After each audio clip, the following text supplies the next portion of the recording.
Welcome, everybody, to the World Baseball Classic final championship stream. Do they call it the championship or the final? I think they call it more the championship, not like the World Cup final. Welcome, everybody. You know the deal. This is our last World Baseball Classic stream. It's a little bit, bittersweet that this is going to be the last game of the World Baseball Classic, but it's time for USA to come in and do what they were expected to do. Or is it time for Venezuela to write their own history book, to do something they weren't expected to do but have all the potential in the world to do? That is the question. Right now, we got to get our predictions in very, very quickly. I'm going to say the USA wins 6-4 I'm going to say that the lineup, the big things in this lineup is that you got the hot hands playing. Will Smith in center. Will Smith, a catcher over Cal Raleigh. Bryce Terang over Ernie Clement at second base. Bregman goes back at third over Gunnar Henderson, who homered against the DR. That is a little bit questionable. And then Byron Buxton in center field over PCA, who had the big 2-homer game versus Italy, almost 3 homers. I'm going to keep dying on the hill. I'm going to take my guy, Kyle Schwarber to homer. I'm going to say Nolan McLean, 5 strikeouts. Going for the strikeout. And Ronald Acuna singles on the first pitch, right back up the middle. For the Venezuela, I would have taken Ronald Acuna to homer, so we're going to stick with that pick. Just take the big name. If I had to take like a pick to click on each team, it would be Jackson Chourio. It would be, and I'm going to go with, Roman Anthony's been so hot this tournament, but I'm going to go with like Byron Buxton. I don't know. I feel like these 5-tool, good plate discipline, really solid players are going to be really important in this game. The 9-hole hitters. And then for Eduardo Rodriguez, I'm going to go 3 strikeouts. I'm going to say Nolan McLean, who was a 30% strikeout guy. I'm going to say that is his ideal game plan. And there's a pickoff attempt before the second pitch of the game is thrown on Acuna. Michael Garcia steps in. Acuna and him grew up together. They talked about that in the press conference yesterday night. And Michael Garcia puts it in play to Alex Bregman. Double play right off the bat. Nolan McLean's fired up. Getting a ground ball. That's not usually the best aspect of his game. He did have a really good he did have a really good ground ball rate last year. He did a good job inducing, in 113 batted ball events last year. For reference, Eduardo Rodriguez, full-time starter, 489 batted ball events. Nolan McLean had almost a quarter of those. McLean had a 2.8 degree launch angle on average. Eduardo Rodriguez, 16.3, still pretty good. You don't want them to be able to elevate the ball on you. And he elevates the ball a little bit, and that is a quick 5-pitch first inning for Nolan McLean. So the 5 strikeout pick looks already kind of dust. But I want to ask you guys, in your opinion, and let's see how our stream is doing. All right, the stream health is good.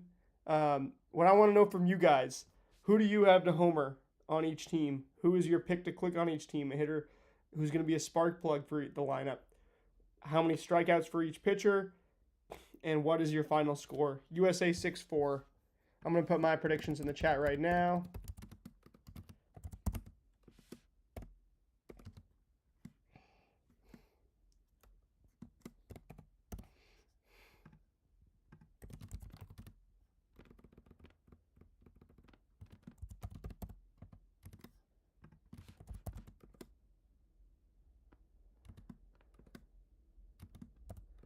And then homers.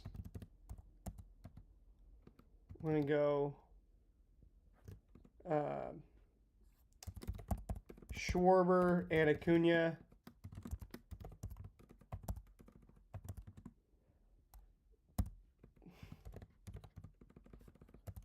SP props.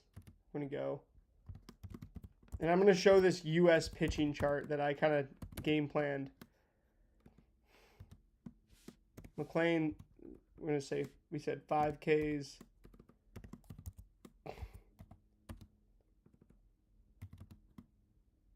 Rodriguez, 3 Ks.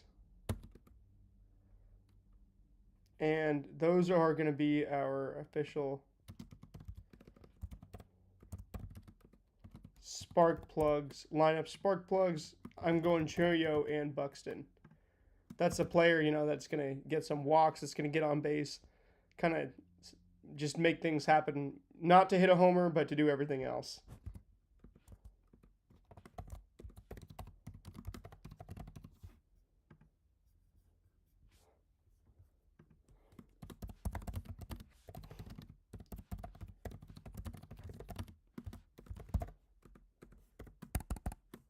All right, USA lineup coming up. What's the result of this inning? That is the question. What is the USA's game plan against Eduardo Rodriguez? Well, Eduardo Rodriguez, what do we know about him? He's a lefty. And Bobby Witt smashes the first pitch to the warning track. It's going to be an out, but man, everybody's trying to jump on the pitches early tonight in the World Baseball Classic final. It looks like we're going to have quite a game on our hands. So Rodriguez, about 45%-ish on the fastball, both the lefties and righties. The big weapon he has to lefties is the sinker that he doesn't have against righties. And then the big weapon to righties is the changeup and the cutter. And so 2 4-seamers to start out. The U.S. is just hacking, as is Venezuela. Both teams just want to get out to an early lead. The chess match it's been checkers so far through just barely over an inning. Or barely over half an inning, I should say. Can the USA bring it home for the second time? Harper, that's just not going to... Yeah, Tovar's got that. And a quick 2 outs for Rodriguez. Are both pitchers going to throw 5 pitches in the first inning and get away with it? And that's it? That's the way it looks. Now, with Rodriguez, looking at his pitch chart, everything basically moves arm side for him, and he's a lefty. So do our little baseball showing, right? Things are not mirrored for you guys, so you should see, right? If I'm a righty, but I got my left hand here, right? So as you see on the screen, right, everything, Eduardo Rodriguez coming in, lefty, you'll see it from his back, right? But everything's going to move towards, the side of him his arm is on. His throwing arm is on. Oh, and then away from the glove, right? The only pitches that go glove side for him are the curve and the slider, which he barely uses. The cutter kind of stays middle. And everything has induced vertical break pretty much. The 4-seam to change the cutter, all in that upper arm side quadrant, the upper left quadrant. It's hard for me to do the stuff with my hands because it's reversed. Aaron Judge, 2-2, the longest at bat of the first inning, and he gets rung up on the cutter. So the game plan Eduardo Rodriguez came out with, it got the U.S. down in short order in the first inning, and not a whole lot of first inning. It was just a quick first inning overall. Just like line them up, knock them down. Cunha did single, so there was a hit in the first inning, but immediately Michael Garcia grounds into a double play, and we're out of there. Neither pitcher used up 10 pitches. Eduardo Rodriguez used 9. Nolan McLean used 5. Despite Venezuela getting the 1 hit at the first inning, USA leads unexpected batting average by a measly 1 point, 257 to 256. And that's only because Bobby Witt's flyout was as good as it was. Which it was 388 feet out there. First pitch of the game, just absolutely swinging.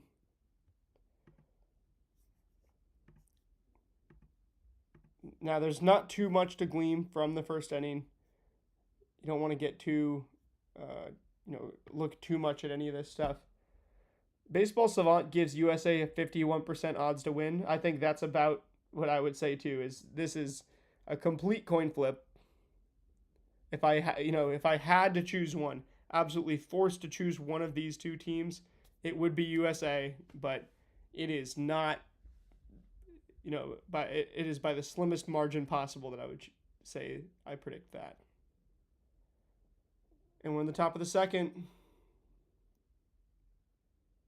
First pitch, Nolan McLean, 2 balls, no strikes.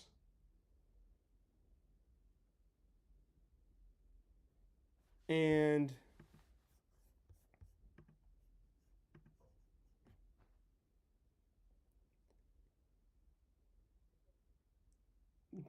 now they're talking about Garrett Whitlock, Mason Miller, David Bednar not available. Might have to put this stuff up.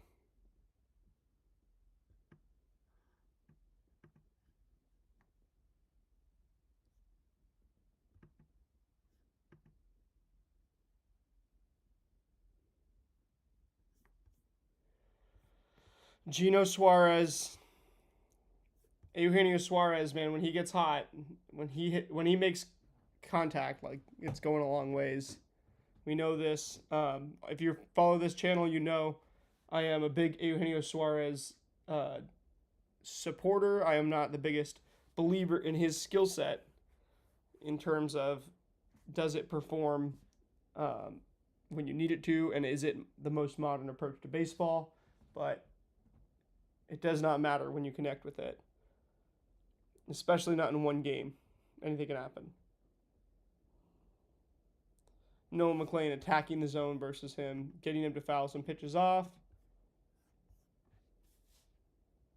And that backdoor sweeper fools Gino Suarez, who has to protect down in the count, 1-2. And there you go.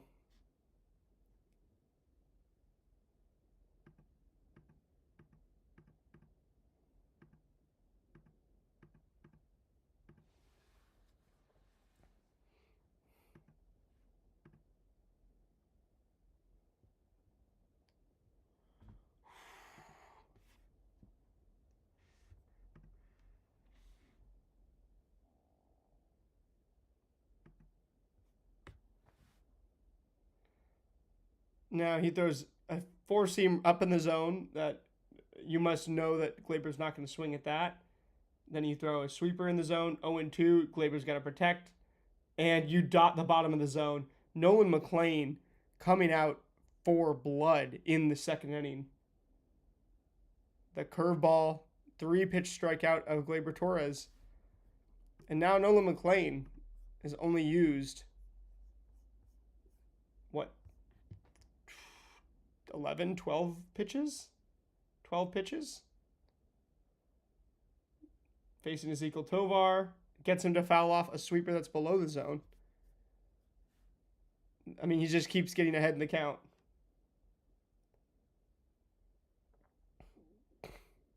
He must be angry after losing to Team Italy in his only appearance and starting the WBC so far.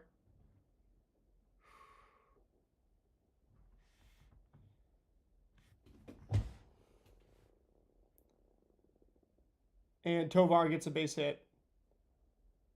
All right, 2-out base hit for Venezuela. McLean was aggressively attacking the zone. And yet he didn't put either of those in the zone against McLean. Aggressively attacking the outside with sweepers. And just off the corner. But Tovar says, no, I'm going to hit that into the opposite field. Ezequiel Tovar is an underrated player. I think that's one of the biggest takeaways from this WBC is I don't see any reason he won't continue what he's doing now into the regular season with the Rockies. Obviously doesn't have the protection in that lineup. Not playing for the best major league team. But he could net a hefty haul at the trade deadline if he is performing up to his talent level. Hanging that changeup way above the zone. Abreu, a known righty smasher.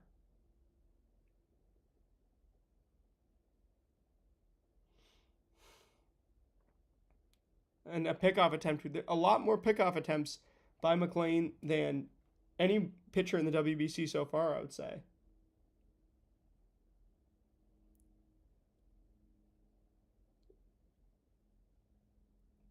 Man, these are some of the biggest base runners you'll see all year. One game playoff baseball.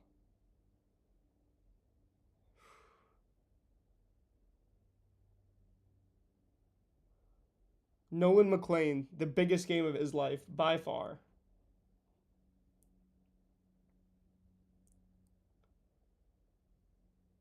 Oh, yep, that's popped up. And McLean's through two. His pitch count is in great shape. We'll see how long he can go. In the early innings, I was thinking the U.S. would go Matthew Boyd, maybe bridge with Clay Holmes before getting into some of those, like Gabe Spire as like a guy to break up the righties. You know, thinking you go righty and then lefty and then righty and then lefty. But looking at the Venezuelan lineup, I mean, you already basically threw it one time. How many more times is McLean going to go through this order? Is he just going to get through once and then probably be done? That's what my expectation would be, is one time through the order for McLean and then be done.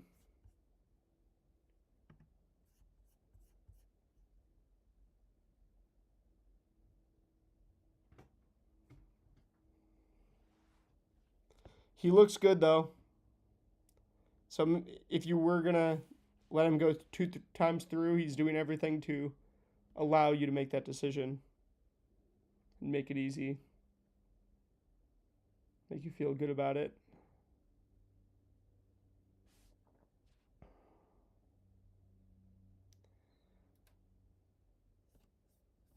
You look at, you got Kyle Schwarber, Alex Bregman, Roman Anthony up for the USA. Eduardo Rodriguez, it's a matter of if not, or when, not if. When all these big boppers in the middle of the lineup are going to come and get to him. Schwarber, Bregman, Anthony. Kyle Schwarber so good at hitting left on left. He's who I picked to hit a homer, even though the U.S. is facing a lefty. His splits, weirdly enough, better against lefties last year than righties. That is extremely unusual for a lefty hitter. But he had 252 versus lefties, just 232 versus righties. He did have 10 more homers versus the righties, 33 to 23 versus lefties. Still very good. But that's also in 448 plate appearances versus righties to 276 versus lefties. So it definitely balances out. In 964 OPS. And there's some calls being granted. Some calls really being granted. Oh, boy. The Mariners are allowing Edward Bizardo, Tom Verducci is saying. The Tigers said Emmanuel De Jesus is not available. Yeah, so you've seen Omar Lopez play an aggressive game going to the bullpen.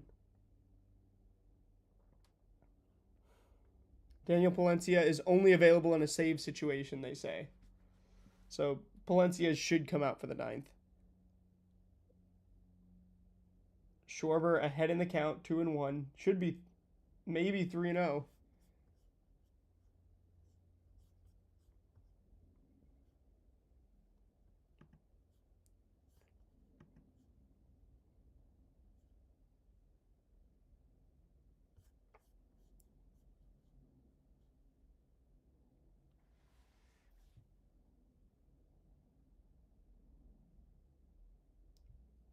2-2 instead. He fouls one away. I mean, Schwarber, it's just a matter of when. And he swings right through it.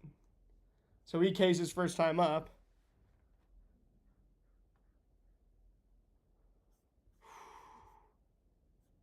All right, Schwarber's hitting a homer next time he's up. Bregman, you get a righty in there. Maybe this is where the U.S. gets to Eduardo Rodriguez. He looks good tonight. I know his major league stats will not tell you that he's been an excellent pitcher as of late. He limits the hard contact, though, and he limits that hard hit rate. It's kind of the game plan against the U.S. is just get some, pitch to contact, get some ground balls, get some soft contact, and collect a few strikeouts that they're not expecting. If you can get ahead in the count. And just like that, you're ahead in the count to Alex Bregman. Rodriguez surviving for a couple innings.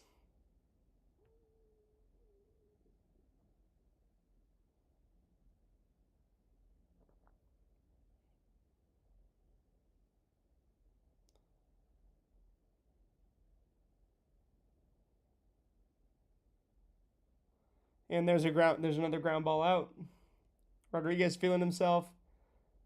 And as John Smoltz is saying, that delivery is going to cause problems from a hitter's recognition standpoint, because when you're a hitter trying to recognize the ball, and it's already hard enough to see where it's coming at you from the lefty side, but then instead of looking normal, like, here, I'm going to toss the ball to you, right? It's like hiding, and then it comes. And it stays behind. Oh, and now the ball's here. To try to hit that, it gets a lot harder.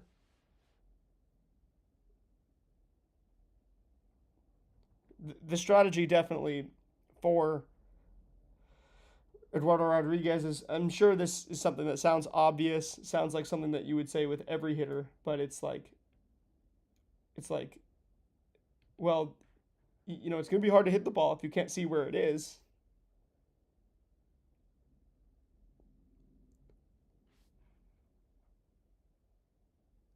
Roman Anthony getting ahead in the count. First time the U.S. has been ahead in the count since that Schwarber was 2-1 himself. If this is the lefty on lefty success right here, that'd be interesting.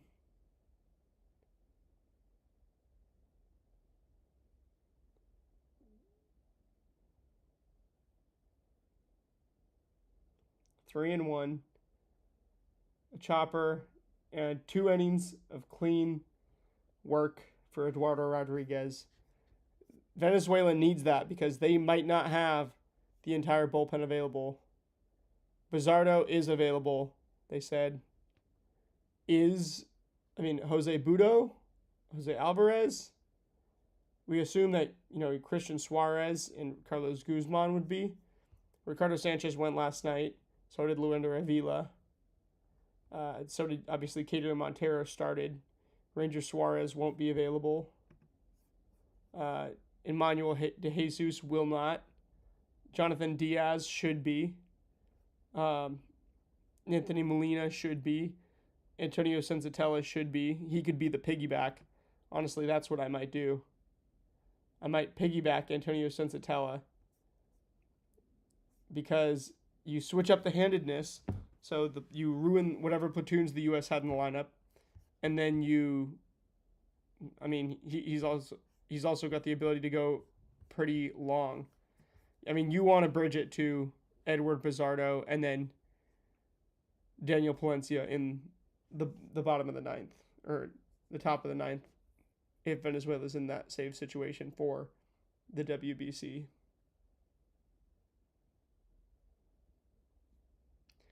If you're the Mariners too, you definitely want Bizardo to get the most confidence back, especially after giving up the homer to Springer, which everybody's going to constantly bring up. I don't think is fair to him, but when you do give that up, right, and you're Bizardo, it'd feel good, you think, to get back all that confidence by pitching in another one of the biggest games possible in the WBC final.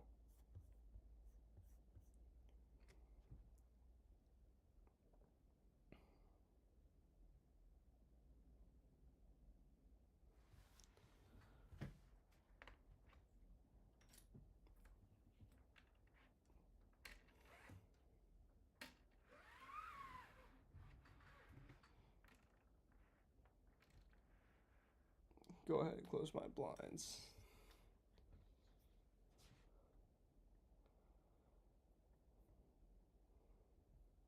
Rodriguez, does he already have the 3Ks? He might. Very well might.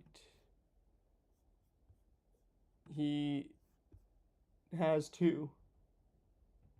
And there immediately.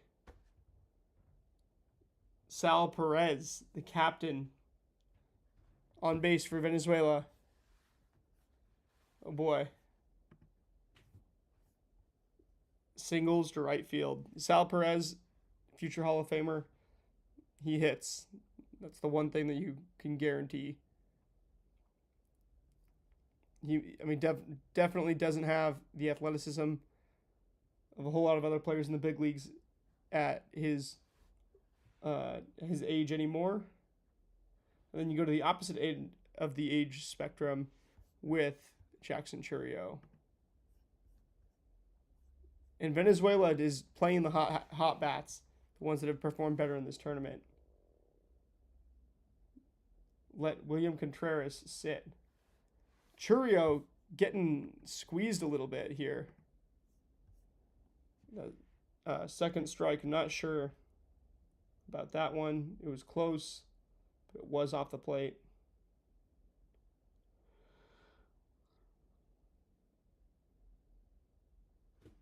I mean, yeah, Venezuela, the game win probability on Baseball Savant is constantly switching right now. It is as close as it gets. You never see it this close. Venezuela, 50.3%. USA, 49.7% chance to win. And the backdoor sweeper gets another strikeout. That's the third for McLean. Gets through the lineup one time. Allows a couple hits. But now Ronald Acuna up. Does Acuna swing at the first pitch again? He takes a whole lot of different styles of at-bats. What is the approach here for Acuna? The first pitch to Acuna. Does he swing again? He does not. And it's up and in, trying to prevent that. 99-mile-an-hour sinker. Nolan McLean has some really good stuff. He's going to be an easy guy to underrate this year. And there's 97, catches the edge of the zone for a sinker. The TV map, the TV box zone is not always actually correct. Ooh, barely catches a piece of that, Acuna.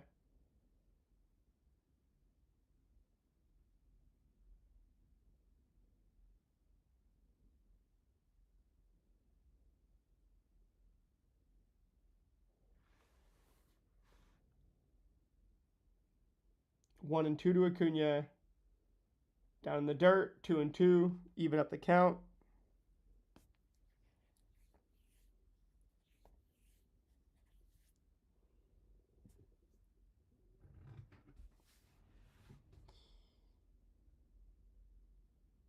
And he fouls another one away, keeping the count alive, getting the pitch count for McLean up, who's already at 27. After that quick first inning.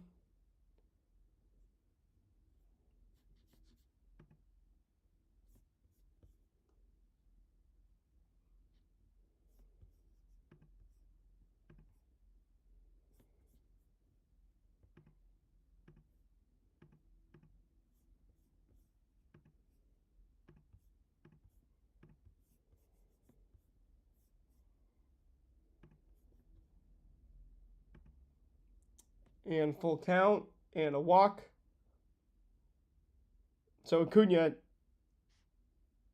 ultra aggressive on his first at bat of the game.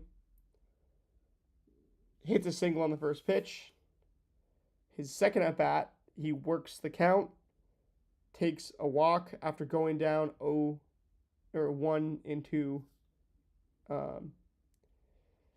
Acuna just knows. He is such a good table setter and such a good. He's so good at just being like the best hitter on a team, I guess. funny way to say it, but these US guys, they're all the best hitter on their team usually.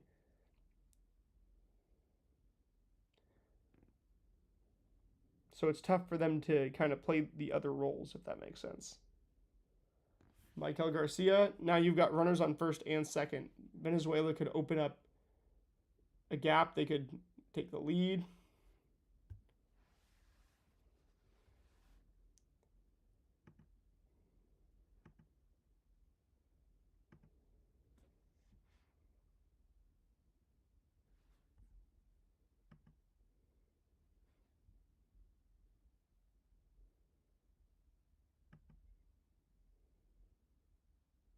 Oh boy, the curveball in the dirt. That's going to move both runners for Venezuela into scoring position. And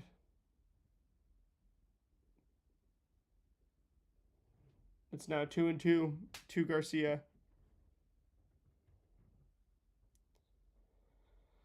All right, now you're starting to think about, does Nolan McLean have what it takes to get 2 times through this order, even if he's on the 33 pitch count?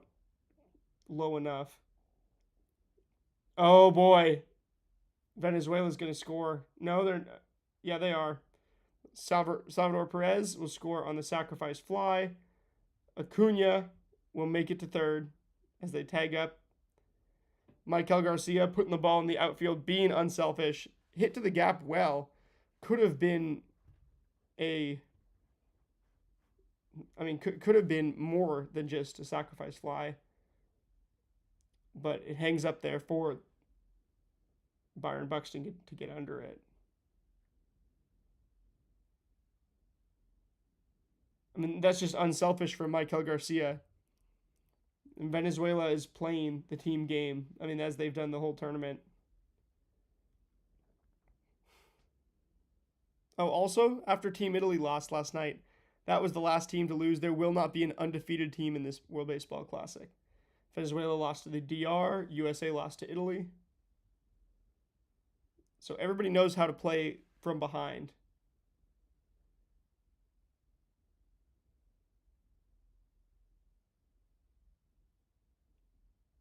USA had to play from behind after Dominican Republic. They hit a leadoff homer, didn't they? And, I mean, Venezuela had to come back against both Italy and against Japan. So they've been the comeback king so far. Do they even give up the lead in this game? Luis Arraez, good piece of contact on a pitch way above the zone, but fielded cleanly for the third out. Venezuelan fans dancing like crazy. I think this is the one dude from the viral video they're showing on Fox now. So Terang, Buxton, and Witt, you're turning the lineup over. You've got to have that long inning now. Venezuela just did it. I mean, if the U.S. can't do the fundamentals as well as Venezuela, then they're going to be in trouble because Venezuela's got all this swag. And if you're a Team USA fan, which obviously I am, you got to be just a little bit nervous right now. Not nervous that Venezuela has a run, but, you know, does the U.S. have what it takes to make a comeback? Because, I mean, they came back from a 1-run deficit against Great Britain. They came back from... Did they come back? They didn't come back against... they made a good attempt at coming back against Italy. And then they didn't have to come back against Canada. The DR, they did have to hit the 2 home runs in a row.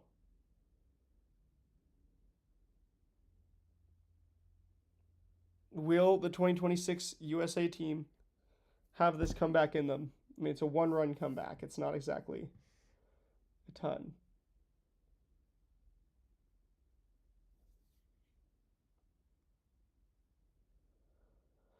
Make sure you drop a subscribe if you are new here.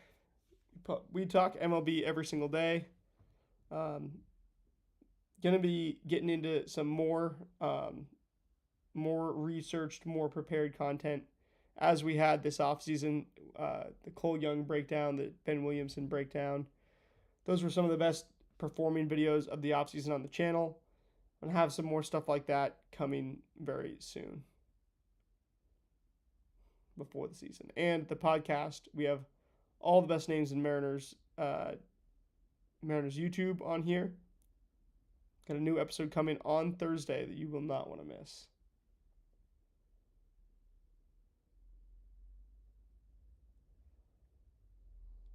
What's making Eduardo Rodriguez such a challenge? Yeah, he knows what he's doing. He's been around for a long time. Will Smith getting ahead in the count. 1-0 every pitch now if you're USA. Now you're 2-0. Okay, let's go 1-0 the next pitch. Will Smith can be that table-setting guy to get everything going for Team USA. Oh boy. Sitting foul ground. Wilyer Abreu's got it.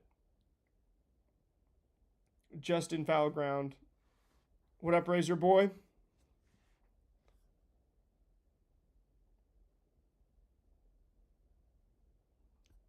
Hey, give me somebody to hit a home run on either team right now. How about Bryce Terang? No homers in the WBC. Not necessarily only a power hitter by trade, but definitely has the pop in his bat. How interesting would that be? And he goes 1-0. Rodriguez, you start to get that pitch count up.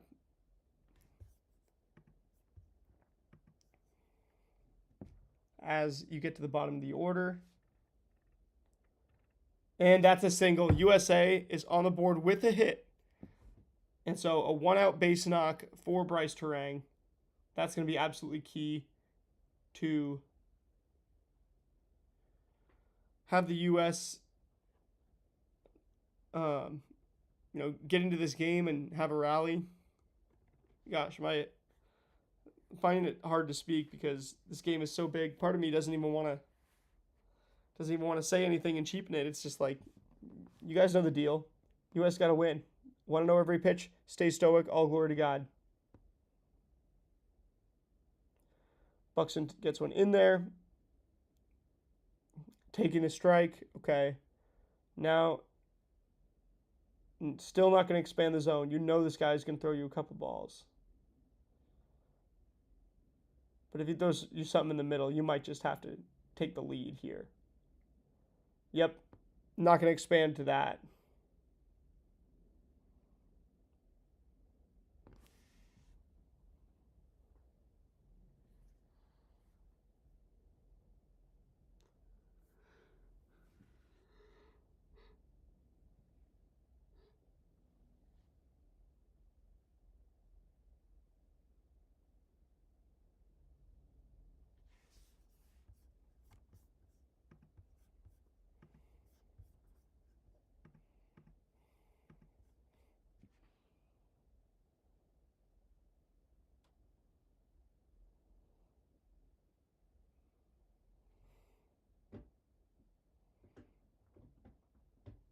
Buxton 2-1.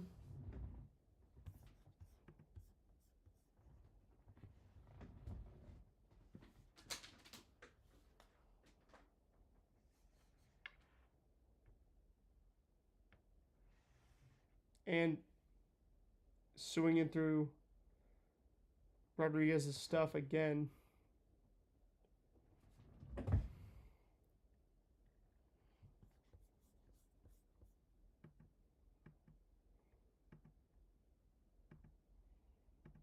Rodriguez topping out just over 92 miles an hour. Maybe more in the 93, 4 range. Throwing a lot of pitches in the 80s. That changeup. He knows that's his weapon. He strikes out Buxton. Flips the order with only 1 hit allowed. 2 outs. Now, if you're Bobby Witt, do you try to hit a homer? Do you try to hit into the gap? You got to make solid contact.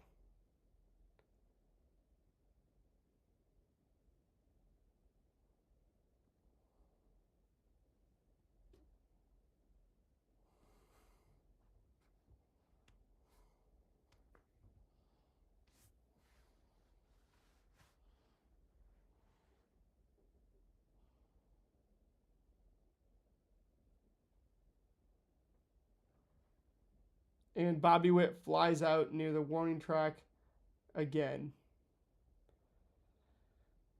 All right. Well, you threw 3 innings. You threw a third of this game, and Venezuela leads 1-0. They've got almost a 60% chance to win, 59.6 according to Baseball Savant. Does the USA have what it takes to come back and win this game?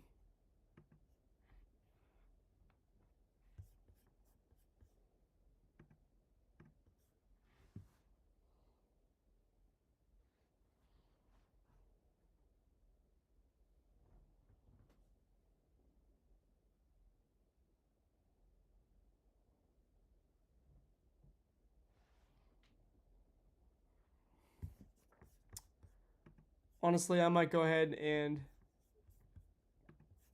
call it for the stream so I can watch this. I know I committed to streaming all the WBC, but I might just come back at you guys with a post game.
Nolan McLean back out for the top of the fourth.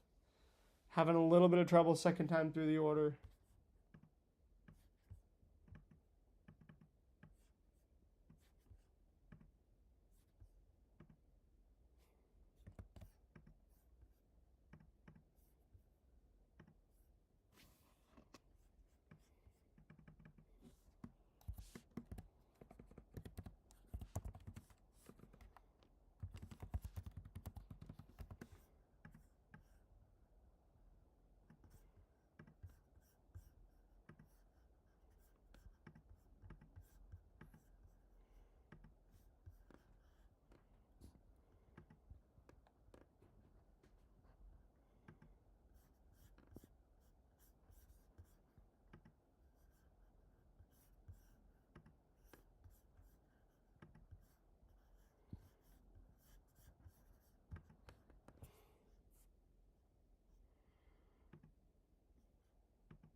All right, I'm going to go ahead and take a little break. I'll see you guys in a little bit.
All right, we are back.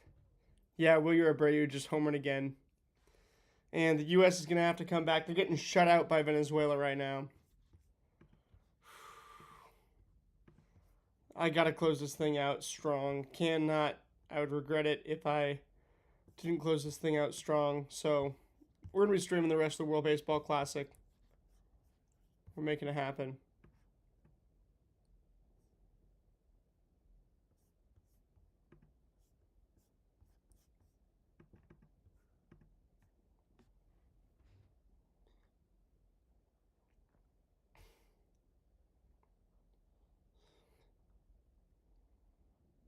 And yeah, Eduardo Rodriguez is having the start of his life.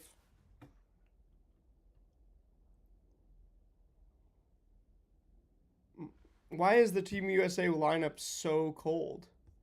That's the question we're going to need to ask. I just don't think these hitters are necessarily.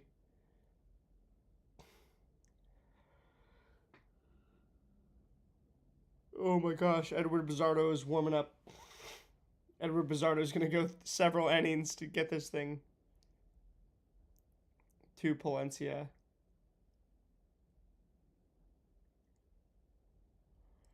Chat, does the USA get shut out by Venezuela? No way. No way. Roman Anthony, I want to know every pitch. You got half this game left. Can't think that way. You got more than half this game left. I want to know every pitch. Full count to Roman Anthony.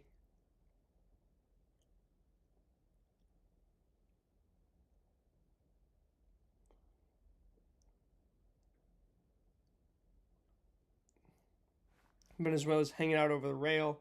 You can tie this thing up pretty quickly. Would that have been ball 4? It was too close for comfort. The U.S. is just doubting themselves right now as well.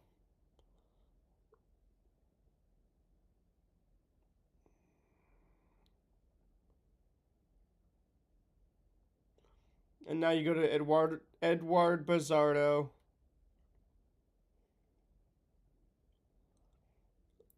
Standing ovation. Even I've got to tip my cap to Eduardo Rodriguez because he comes out here 9 swinging strikes on 57 pitches. That's actually really, really good. Best pitching performance of 2026 so far? Yeah, it has to be Eduardo Rodriguez against Team USA. I mean, Paul Skeens against the Dominican Republic is up there, obviously. But those are the two stand out. And Nolan McLean wasn't half bad. 8 swinging strikes on 63 pitches to Venezuela's lineup. But also, the average exit velocities for both of these pitchers in the mid to low 80s.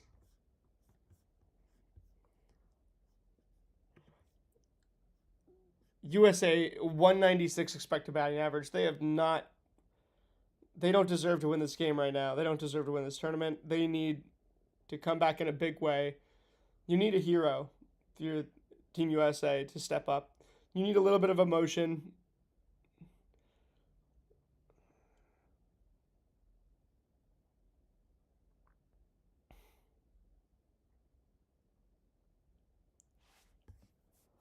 Team USA's lineup. Honestly, I would put the spark plugs in. PCA is a spark plug. He shows the emotion a little bit more. I'd put him in. Cal Raleigh could be a spark plug. Didn't get it. He hasn't even had a hit in this tournament yet.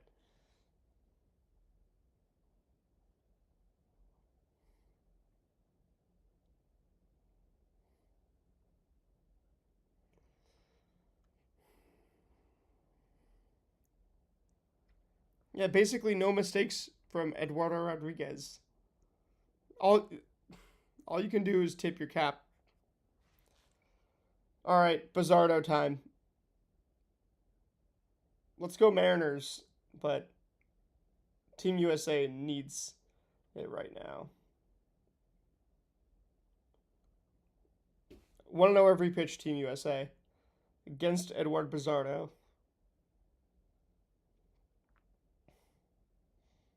And then you go 1-0. Will Smith. Now it's 1-1.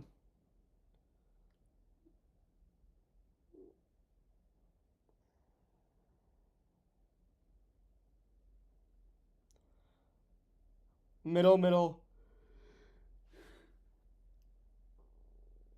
Sikowitz movement fouled off. It's still tough to connect on that.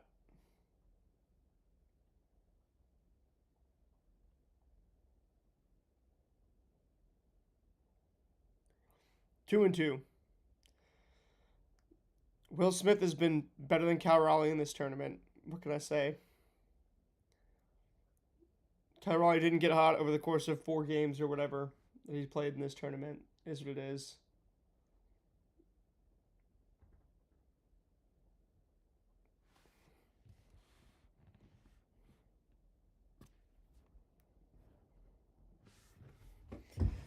There, I like that camera angle a little bit better.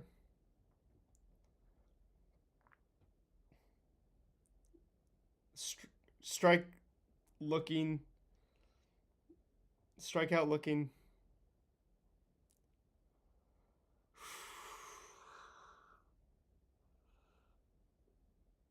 We might be looking at Venezuela as the World Baseball Classic champions. I hate to lose confidence right now, but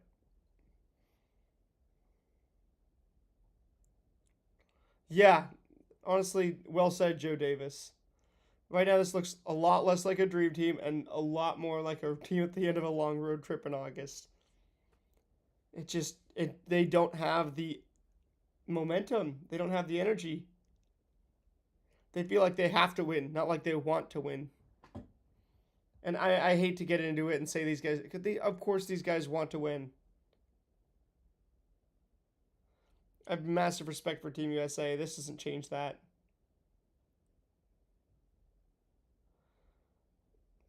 I think USA needs to be loud and a little more loud. I mean, look at this Venezuelan dugout. Javier Sanoja getting everybody to go crazy. And now Bryce Terang is just protecting the plate against Eduard Bizardo. Look at the faces in the USA dugout. They do not have that. They do not look like they're having as much fun. I'm just saying what it looks like to me. And I'm not saying I'm criticizing these guys at all. But they came out with some really flat speeches from Aaron Judge. They came out, I mean, the expectations and the weight of this. Good job going 1-0, Bryce Terang there. Even up the count at 2-2. I mean, hey, maybe you can get on base with 2 outs. Start something here against Eduard Bizardo. Yeah, but nope, not going to happen in the 5th inning. So right now, the USA is getting 1 hit. The USA is getting 1 hit. Venezuela has all the momentum. Baseball Savant has Venezuela at a 76.5% chance to win. It's hard to argue with it. Eduardo Rodriguez, inarguably the MVP of this final so far. Wilyer Abreu on pace for tournament MVP with the clutch moments. Ronald Acuna up there as well.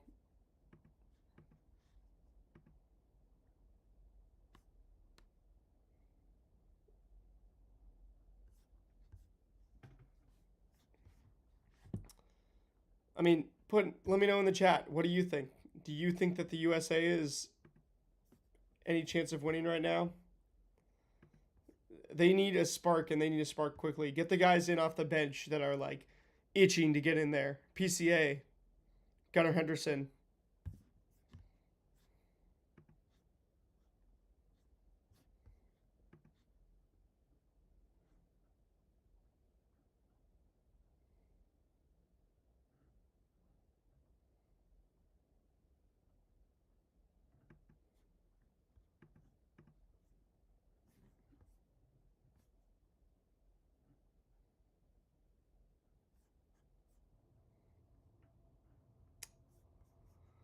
There's a whole lot I could say.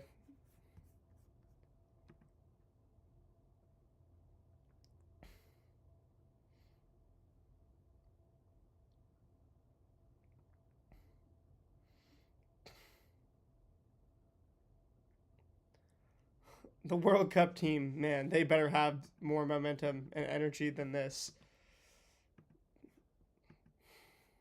They do not have the most talent in the world. Brad Keller coming out, he only threw 2 pitches in the last inning to get out of it. The U.S. pitching plan I had. Go ahead and put that up.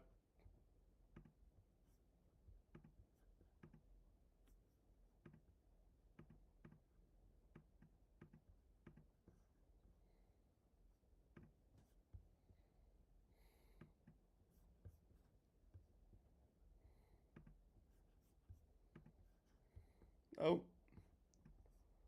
I don't know if I'm able to do that. I think it just ruined my stream of the game.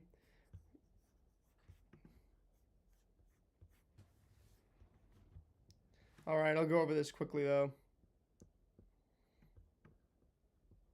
So you've got, the way I see it, you've got David. David Bednar, they said might not be available. Obviously, Nolan McLean burned. Paul Skeens, Logan Webb burned. You moved on to Brad Keller, who I thought would be depth. I had him as depth in the mid to late inning range. This means you're probably skipping Matthew Boyd and Clay Holmes in the spot that I had them planned for. You can go Garrett Clevenger. You can go Tyler Rogers at some point soon if you need anybody. Gabe Spire, another lefty option for you. Then late in the game, you can pull in no David Bednar, so maybe Jeff Hoffman gets in there. You can go Garrett Whitlock, Griffin Jacks, Mason Miller. Apparently they are all available. All right. 2 quick outs. I didn't even see those because I was screencasting. My broadcast would not show. I guess that's the Fubo application. Worried that I might be casting the actual game. Obviously not doing that. Not trying to get banned on YouTube. Oh boy. Gino hits it really hard, but it's at their own dugout.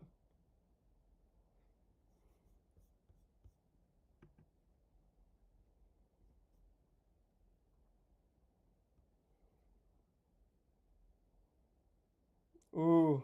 Brad Keller, good inning. Michael Garcia flies out. Luis Ariz does the same, both to Byron Buxton center field. Then Gino gets a strikeout looking. Brad Keller might be the guy you needed, just what the doctor ordered to get you back into this game. Can the Team USA bats wake up, take this opportunity, get back into this thing? They have a 25.1% chance, according to Baseball Savant, to get back to win this game.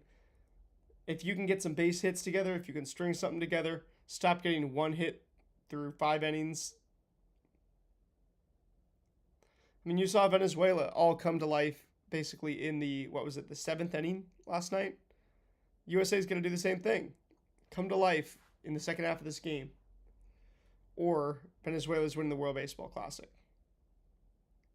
I'm really not speaking this like a coach right now. I'm not talking like a coach the way that I would prefer to be talking, man.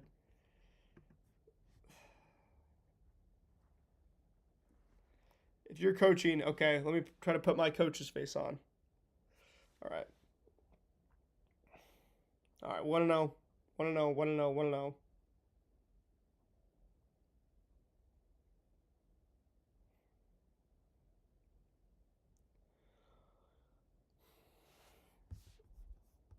Who's up for the USA? It is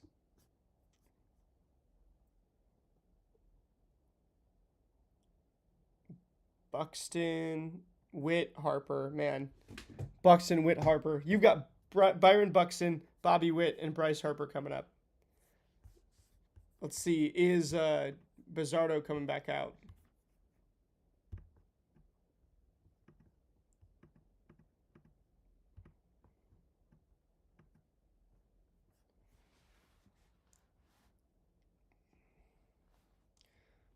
I would bet that.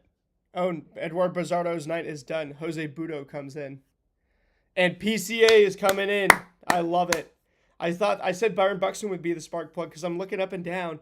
It's a lot of, to be honest, it's a lot of very measured hitters in this USA lineup. They don't really have a spark plug. PCA is that. PCA is the spark plug. I'm calling it right now.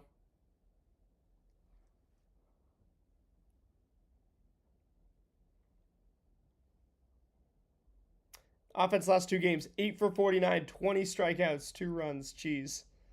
Not what you want to see. The narratives are flying. Let's put them to bed. Let's see the USA do what they're supposed to do. And PCA is taking the first pitch. It's all good.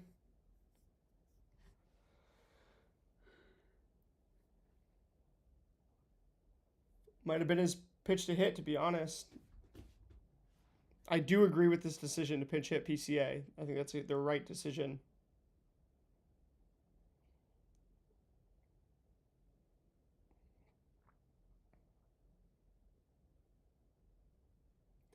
Oh, I love the swing on that. I love the uppercut.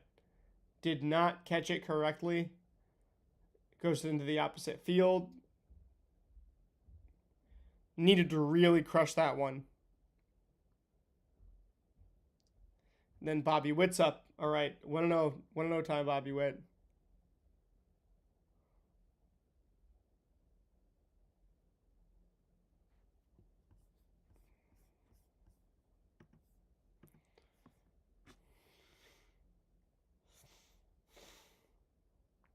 Which, with each out, the chances do whittle down and down and down. But you don't want to think that way. Want to know every pitch. It's right now that matters. It's right now. It's not next inning that matters. It's right now. You got to treat this like it's the 9th inning. Being down just 2-0. You've only got 1 hit. Get something going. Bobby Witt twirling the bat a whole bunch. He pops out to Luis Ariz in foul territory. The batted ball luck is not great, but the balls are not being batted very well either. So Venezuela just a 206 expected batting average, but they've been done a lot more than the USA. 1 hit and a 168 expected batting average. And to be honest, I'm surprised it's even that. It's being pulled up by some warning track power from Bobby Witt himself on his first 2 at-bats. So, not looking good.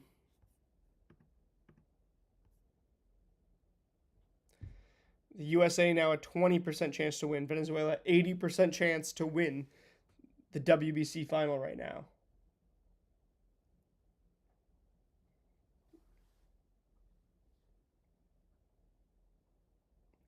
The broadcast is absolutely stunned as well.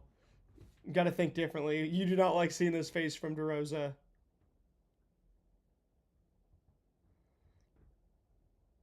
Come on, have some fun. Play some baseball. Have some fun. Have some fun. Play some baseball.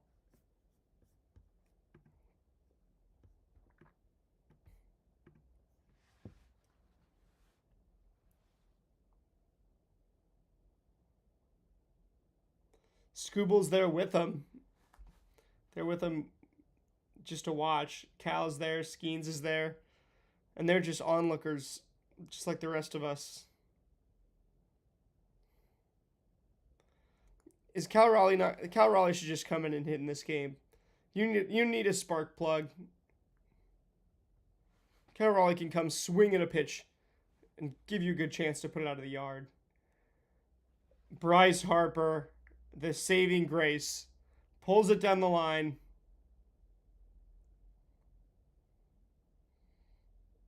The King of New York now needs to come up and tie this game. If the USA ties this game, then will we see a baseball team have fun? I hope so. At this point, I want these guys to enjoy it. I don't want these guys to win the World Baseball Classic and not be enjoying it at all. Jose Budo, you got to be a little bit, you got to be a little bit rattled now. Just a little bit. There's Pat McAfee in the stands.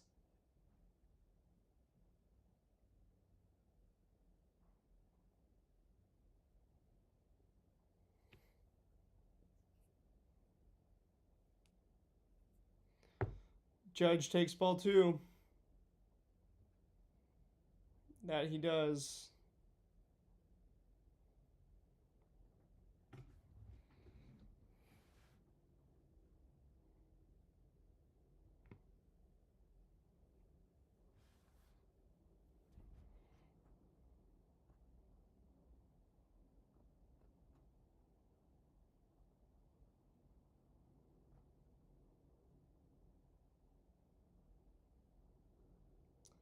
And now you're 2-0 to Aaron Judge. With 2 outs to do this, that would mean a lot to USA right now.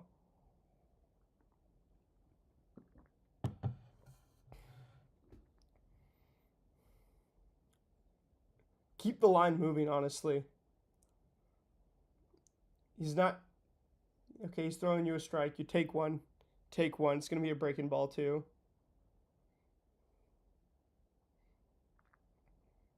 You might get that fastball now.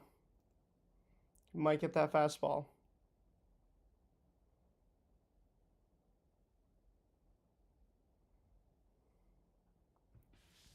Three and one. Kyle Schwarber might pick a homer. I'll take it right now. I will take it right now.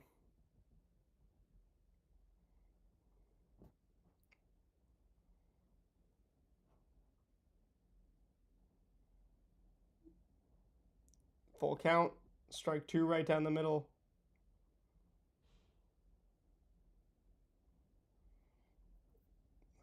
USA not playing with the same intensity as Venezuela right now.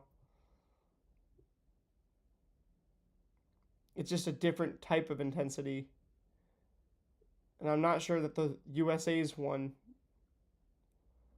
Judge hits a chopper. Garcia throws him out at first. And Venezuela is 9 outs away. Look at Jose Budo. Venezuela is all hyped up.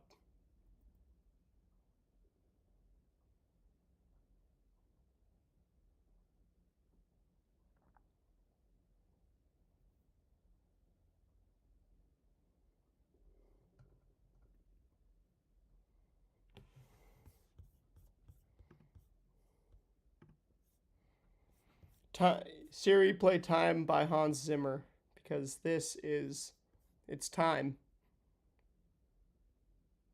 You need something a little bit epic right now.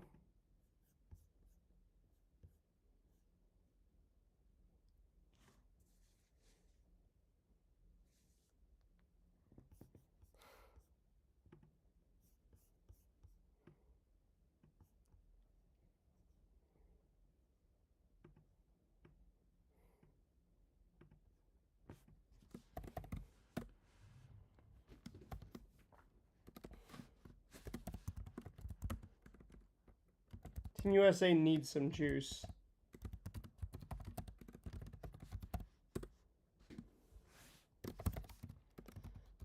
I'm not, I hate to make fun of Team USA because I respect all these guys, but right now, the way it looks, everybody's calling it how they see it. They look like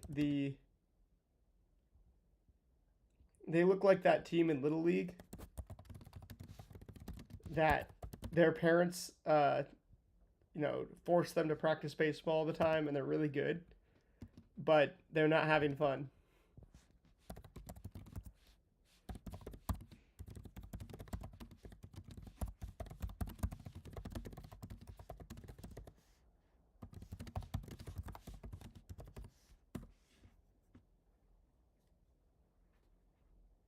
That's kind of what it looks like.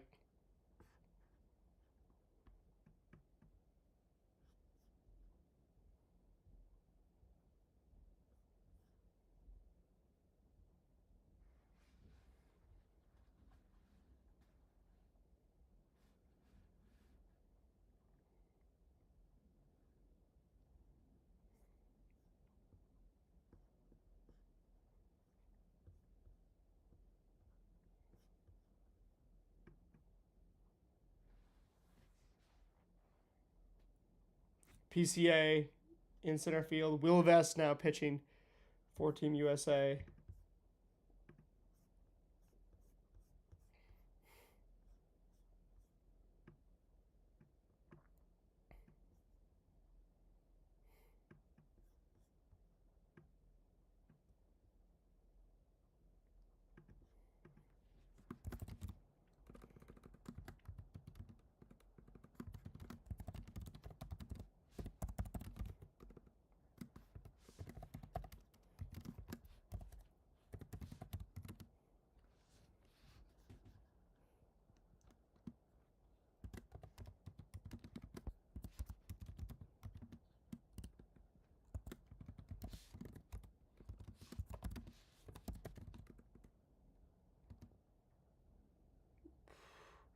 Will Vest getting his teammate Gleyber Torres.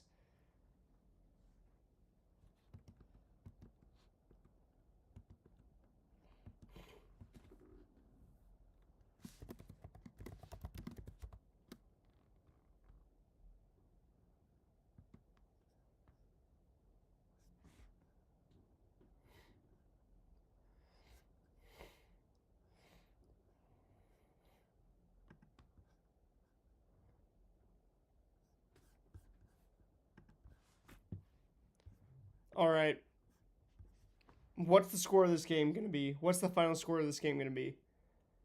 It would be hard to believe this is going to be a shutout all the way through.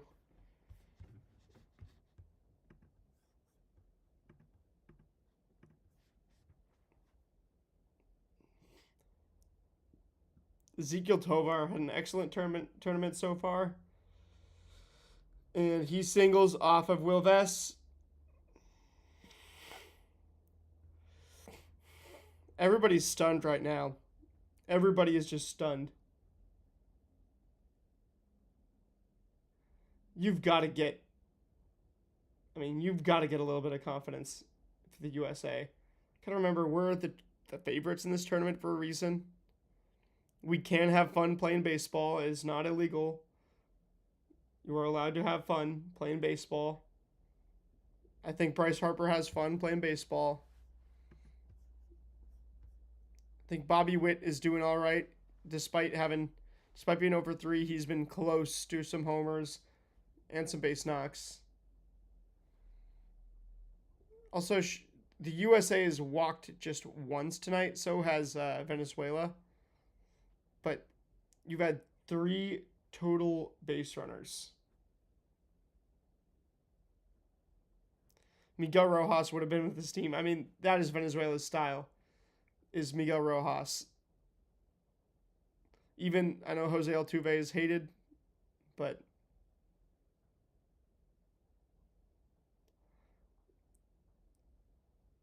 Wilyer Abreu, if he does it again, can you imagine? There already might be a statue of him being built in Venezuela at some point. If he hits another one, then it's like, build the statue now.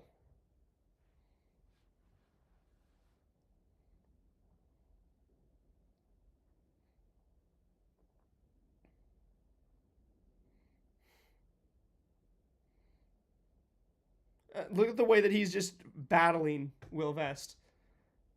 Fouling everything off, waiting for another pitch. I'm not going to tell you that you're not to believe your eyes.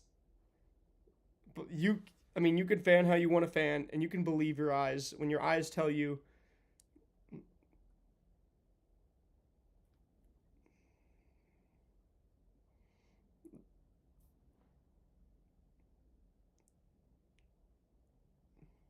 But you'll still advance the runner. It's as good as a bunt. And now a base hit would score another run for Venezuela. Tovar is on second with 2 outs. I mean, if Sal Perez hits a single, it's going to be 3-0.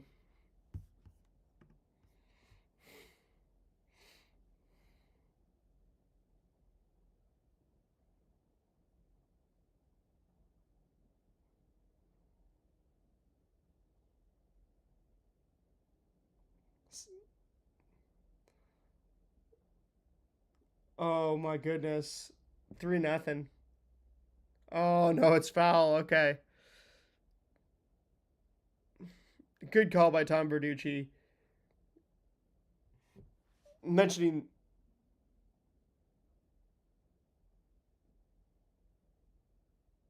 two great blocks.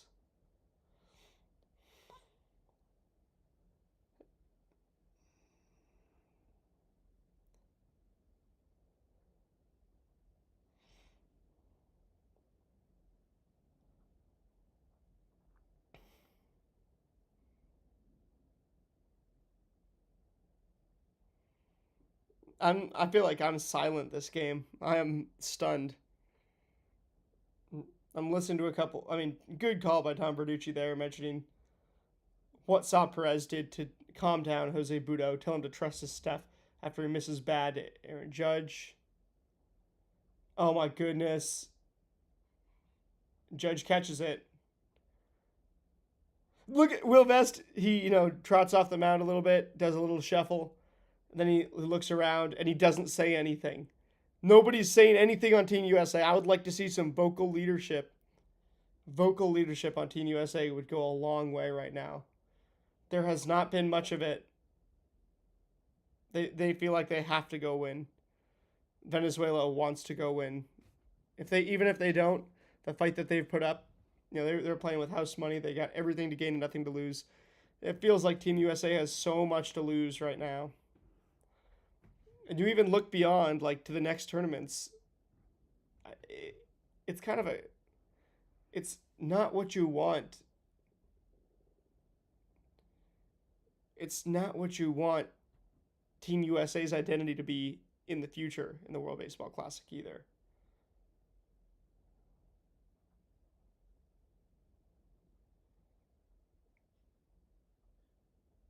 It's what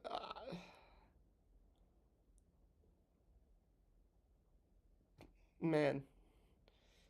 USA baseball. USA baseball. What is going on? Why is there so little? Why are they? I mean, I want to stay stoic, but right now it's undeniable that the lack of vocal leadership and the lack of emotion is crushing you. I mean, just purely as a strategy to reinvigorate your team, especially when you talk about give all glory to God. You've got to make this about something bigger than baseball right now. You've got to make this exciting. You can't let this just be a baseball game. And I mean, the reason this feels like the end of a long road trip in August, like this team feels like a team that's tired, is because they're treating it like it's just a baseball game.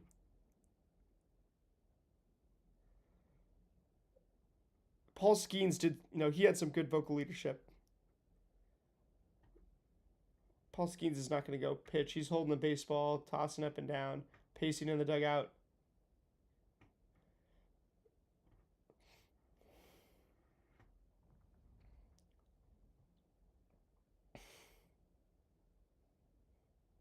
Andres Jimenez replaces Gleyber Torres. Okay. Angel Zerpa is going to come in and get 3 ground balls. At least that's what it feels like.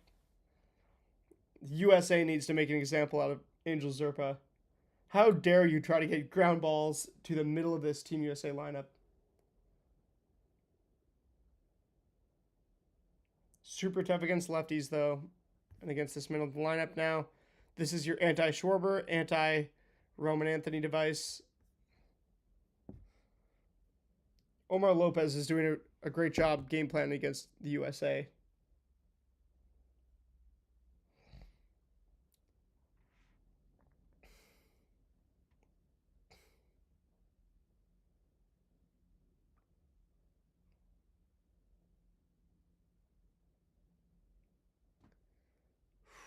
Schwarber knows. It's the same spot, too.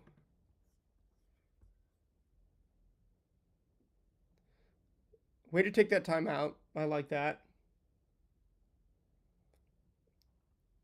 This is totally a home game. Good eye, Schwarber. Way to get back in the count and even at 2-2, but eventually you've got to swing at something. This doesn't feel like it's going to be a walk. Will it? Nope. And you got him to press. Why do none of Team USA's games in Miami feel like a home game? Obviously, because there are so many, Venezuelans, there's so many Dominicans, but these Venezuelans, dare I say, best fan base I've seen in this World Baseball Classic.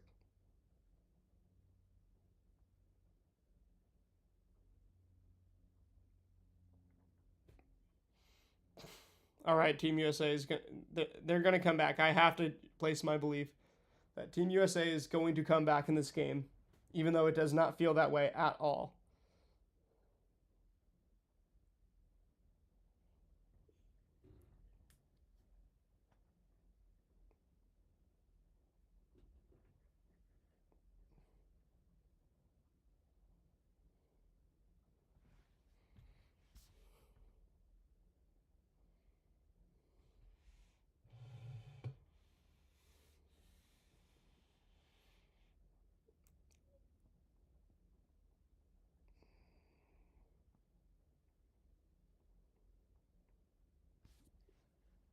The day off, I don't think you can blame that.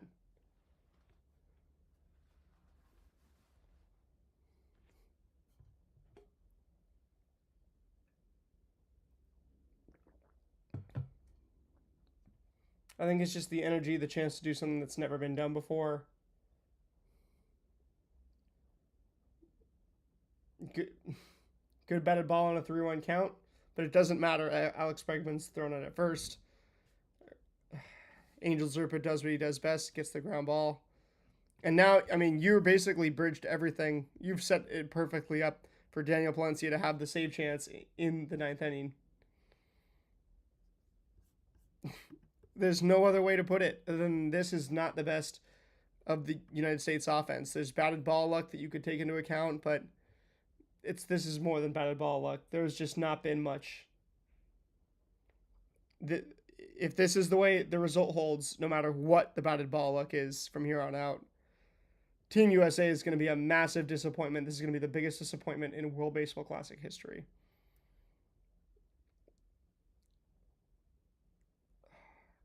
You might have had to lean in and take one for the team there just to get it to the next righty. Get it to Will Smith. Cal Raleigh's not coming in to pinch hit.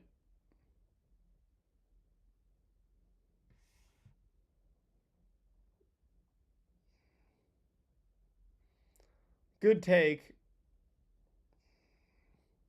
Cal. Cal looks like he's itching to get into this game. He bleeds. He bleeds for his team. Not that Will Smith doesn't. The team just needs something like some sort of change to make them believe. You remember in Space Jam, Michael Jordan gives them all the water, and he's like, "This is gonna, help us come back." And they're like, "Man, we don't have any more of our special, comeback juice." And he's like, "Oh, it was just water. Just wanted to make you guys believe.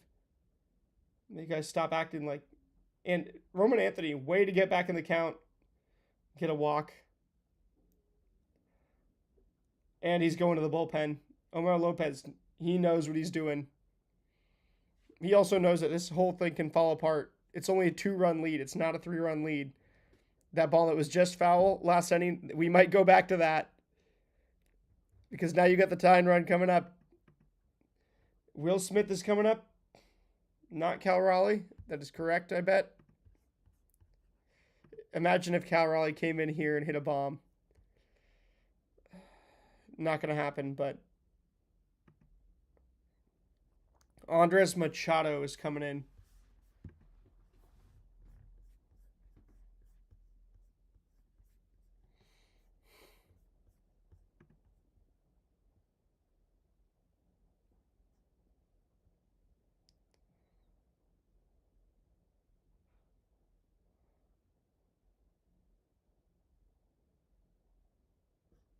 They're just game planning.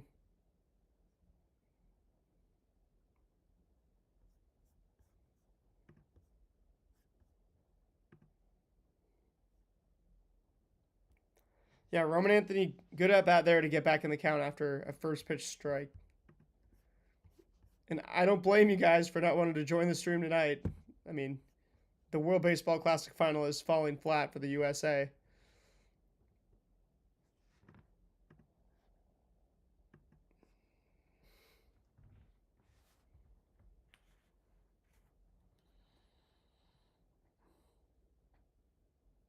One and zero, but also let some emotion out. This is where you need to be a little rah rah. You need that rah rah. It's just not working. The approach right now, the stoic approach, does not feel as stoic as it needs to either.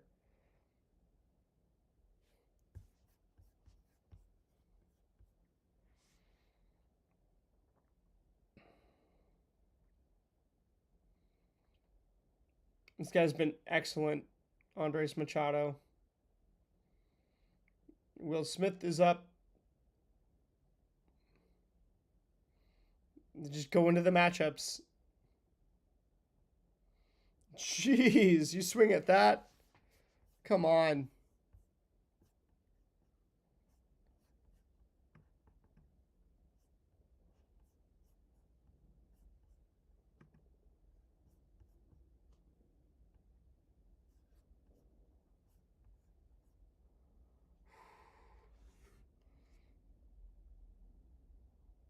Smith is not seeing these pitches well. He's not reacting like he knows exactly where they are. He checks his swing on the second one, doesn't check his swing on the first one. That hit him. It literally hit him, and he swung through at it. I would love to see Cal Raleigh come up next time. Will Smith is awesome, but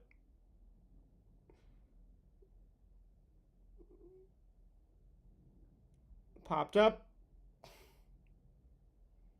Jimenez has it. Venezuela's 6 outs away.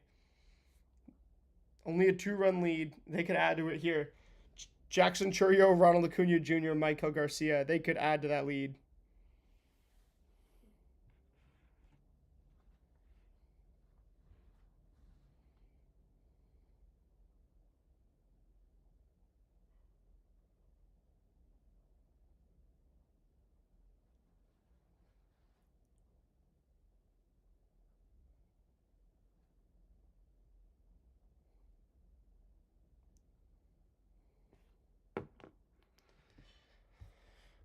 All right. What is the game plan for the USA right here?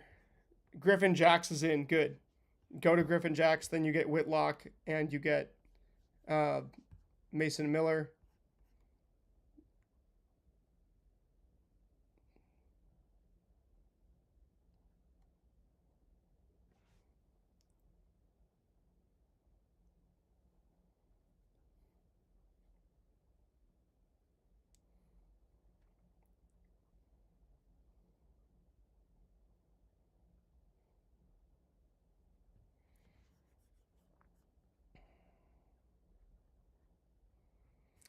US is winning the walks department 2-1, but it's the 7th inning. There's not been a whole lot of walks going on tonight. That's just not the game.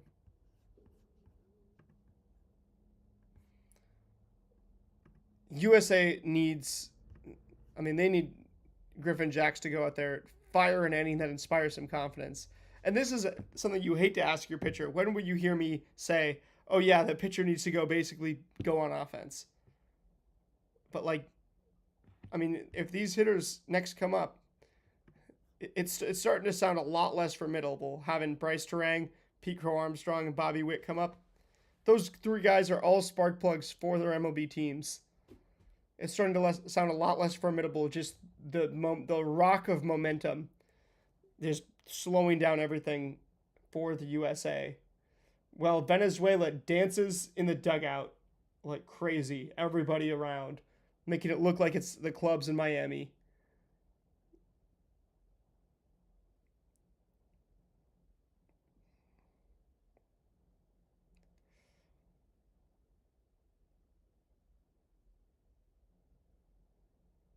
And the USA pitching has not been half bad. Nolan McLean, what, you allowed a couple runs? Brad Keller and Will Vest have been basically, perfect, nearly.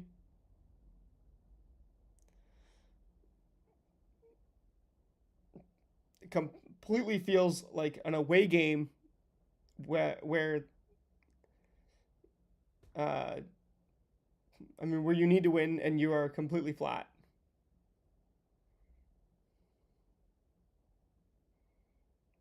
Churio, okay, you get him 0-2 real quick.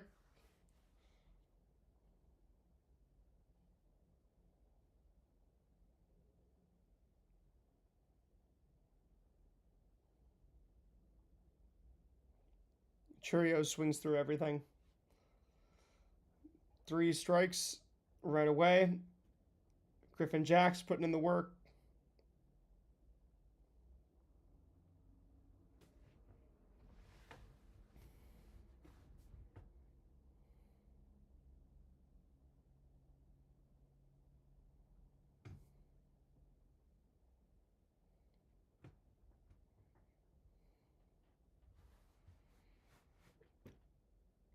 Hard hits wise, the U.S. actually has 8. Venezuela has 5. Smoltz said it feels like there's been none, which he's right. It does feel that way. And now Jack's got 2 outs on 5 pitches. There you go. Churio and Acuna, 2 of the best outfielders in the majors, just making light work of him.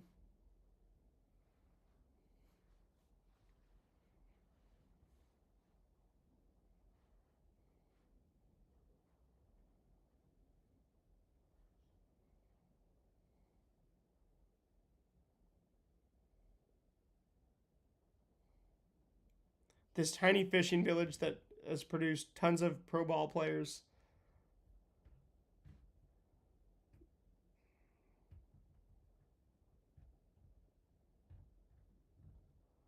Acuna still has 2 younger brothers that are coming to the MLB eventually. I wonder if either of them will be.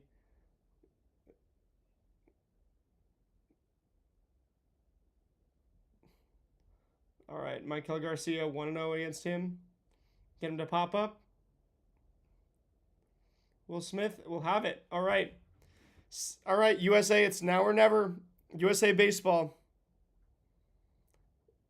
Is USA Baseball one big fluke, other than Marcus Stroman in 2017? Or are they going to satisfy expectations this time? If they come back, don't forget this feeling right here. Don't forget this feeling right here.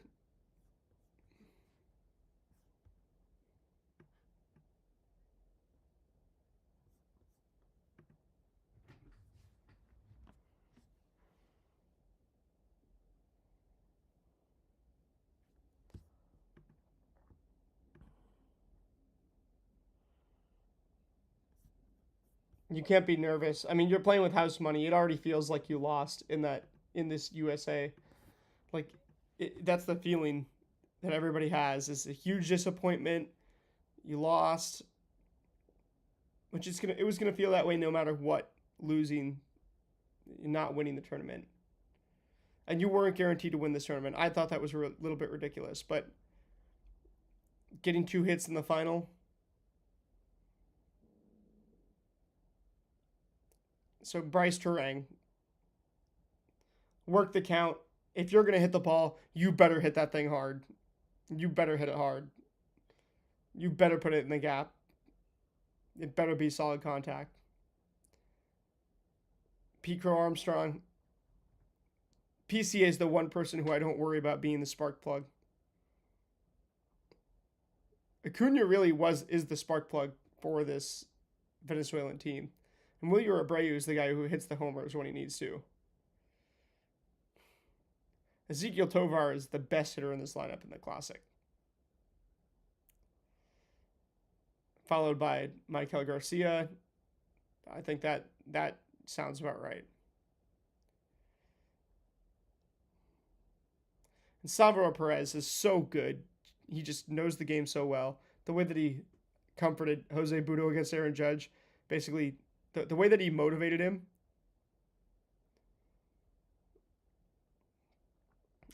Venezuela pitching, no runs allowed in the last 14 and 2/3 innings.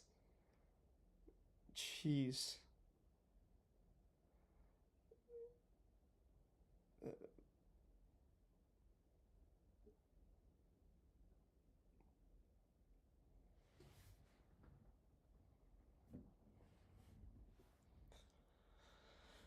Okay, Bryce Durang starts off 0-1.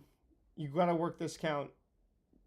I would foul off everything in the zone at least to make sure that you take one. Yeah, foul off the things in the zone. Be competitive. Be on the timing.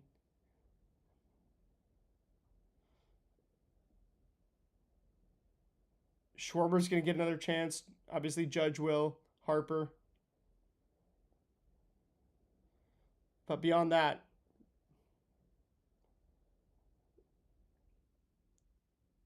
I like the competitive swing. Change up fools Bryce Turang. And now, I mean, PCA, this is who I know PCA can be the spark plug. He has that about him. He has that something about him.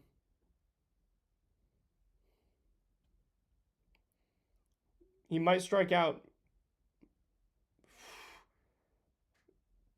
Way to be competitive on that inside pitch just to foul it off. 1-0 PCA, 1-0.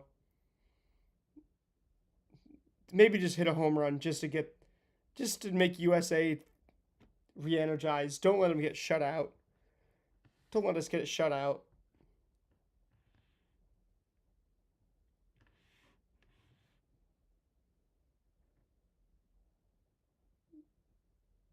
Softly hit. You're now 4 outs away. That was a third of the remaining outs just like that in 8 pitches. And so Andres Machado back out and is going to now carry things all the way through. Probably. He's going to throw 1 1/3 innings to carry it to Daniel Palencia. Yeah. All right, Bobby Witt. The way that Machado is locating right now is insane. I don't know what these Venezuela guys, I mean, power, speed, and belief is what they're running on, I think, but it's a lot more than that in the U.S. Okay, 2 balls now. Oh, okay. That was a great pitch for, which I thought was strike 1, but I guess that was ball 1. Now, clearly ball 2. 2-0, Bobby Witt. Please get on base. I could be mistaken. I don't think the U.S. has a single base runner that came with less than 2 outs. Could be wrong. That Bryce Durang hit, maybe not, but Harper's hit was with an out. I think Anthony's walk was with an out. 4-pitch walk. All right. And the USA has a 5th base runner of the night. Man, if Bryce Harper hits a bomb right here, I don't want to hear anything about.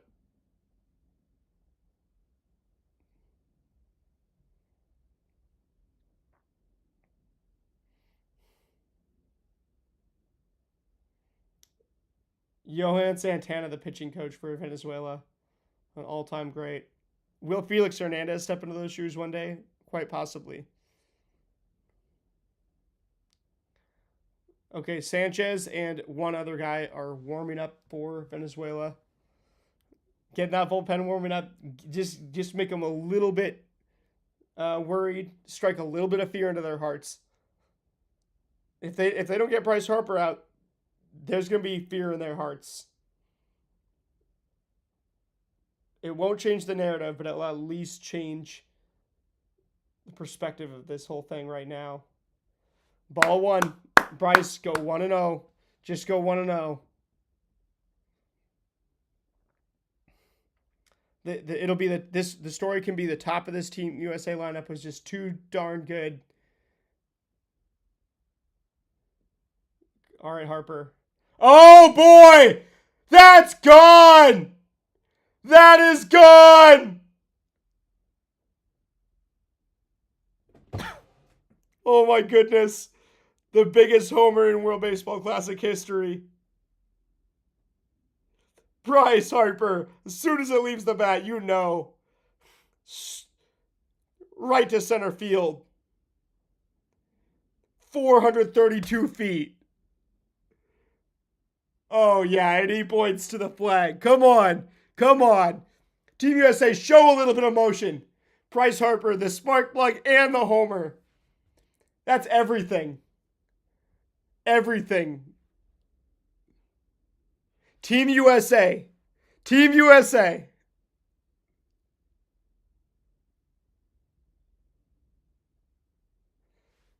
I'd be lying if I said extra innings wouldn't be awesome. But it might not even make it there.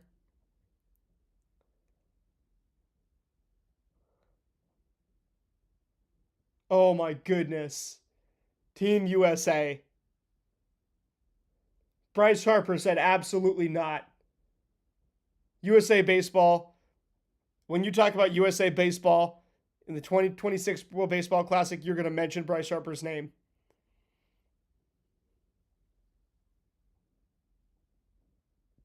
It was right in the middle of the plate. He did not miss.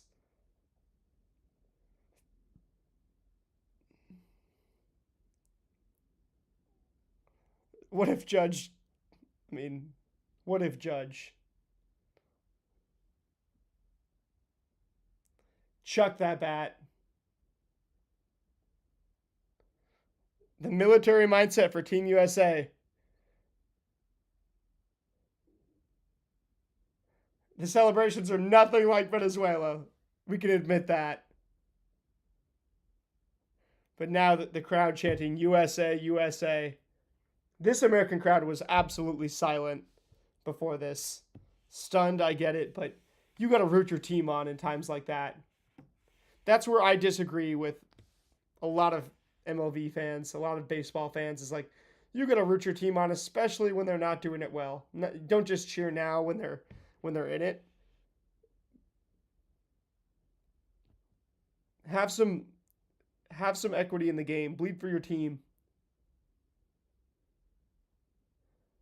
Don't be afraid to be the one going down swinging either. If you are, you'll never be Bryce Harper in that moment.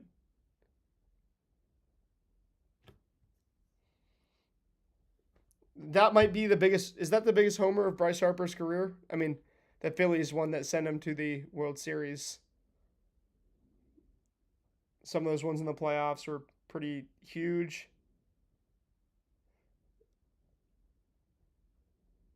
All right, Judge strikes out looking.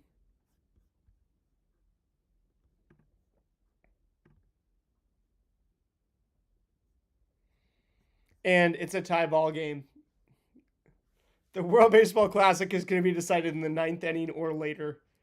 This is the way it should be. This is the way it should be. And Baseball Savant has no clue who's going to win this game. They said they have it exactly 50-50, as it should be. Bryce Harper, win probability added. Eduardo Rodriguez was 25.7. Bryce Harper, 38.1. And Wilyer Abreu, 7.9, was in third place. Come on. I mean,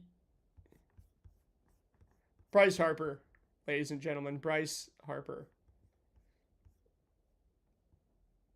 Does the WBC count for Hall of Fame? Because if it does, Bryce Harper might have just become a Hall of Famer right there.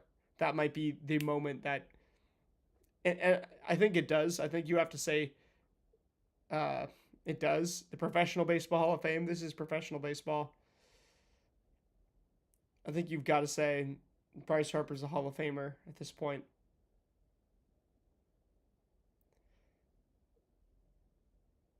That might be too visceral of a reaction, but I do not care. That's the way I feel. Is if you hit that big of a home run, if you want this tournament to be big, that has to be a Hall of Fame moment right there.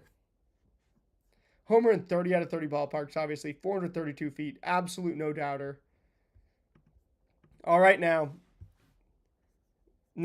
back to the game. Right, you've got Luis Ariz, Gino Suarez, Andres Jimenez up for the Dominican Republic.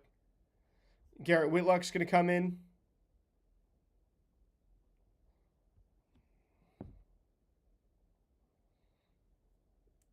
Is that the? I mean, is that the moment of the WBC so far? There has, other than there's been a couple walk-off homers, the first ones in WBC history.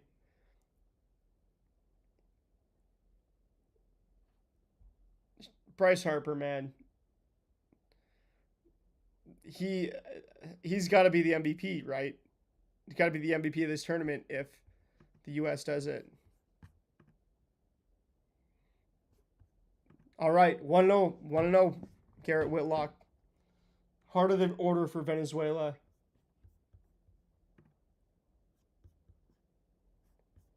If you would have put Bryce Harper to hit a homer today, and God bless you.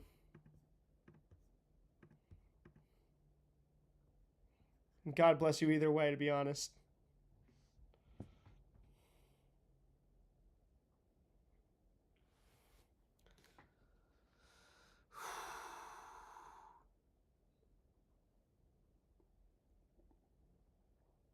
I don't love how conservative Whitlock is pitching Luis Ariz, especially with Gino Suarez on deck. He is a big moment, big game homer type of guy. I'd prefer to get deeper down this lineup. And oh, I guess okay. Ariz 3-1 count. Gets the walk. That's a close pitch though. That would look like a strike to me. That's pretty tough. And Javier Sonoja is going to pinch run for Luis Ariz. I actually like that a lot.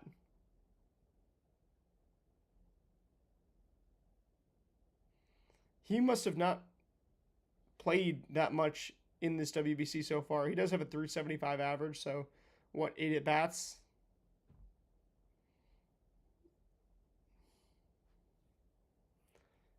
He gives Bryce Harper credit. I begin to really like Javier Sonoja, seeing him on the TV so much, from the dugout to right there. See why they took him. He seems like a real glue guy.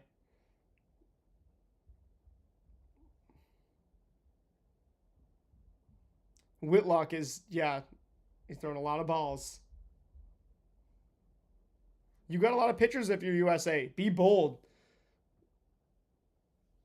Take him out and go to whoever else. Like, I hate to be the momentary guy for a moment, especially in the biggest moment. I like to be the measured statistics and do the right thing type of guy, but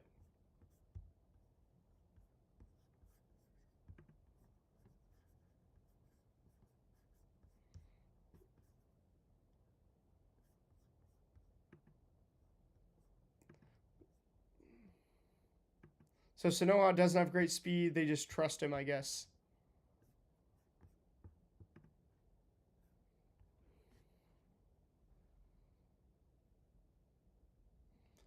Gino Suarez rips through it. That leadoff walk is kind of dangerous, not going to lie.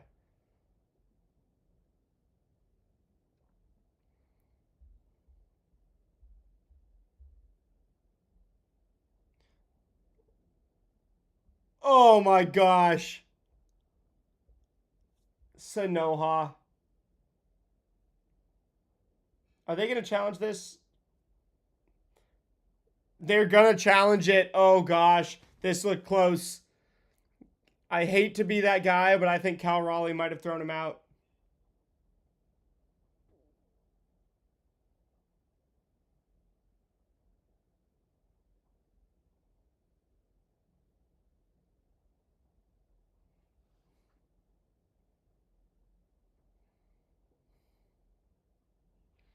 Acuna is getting a little bit antsy in that dugout. Not quite the same emotion that we were seeing earlier. It looks like Venezuela might just be switching it up a little bit.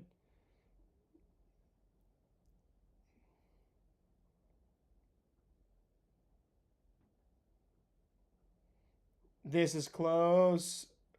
Oh, I think he got in there, but it's close. It's bang bang.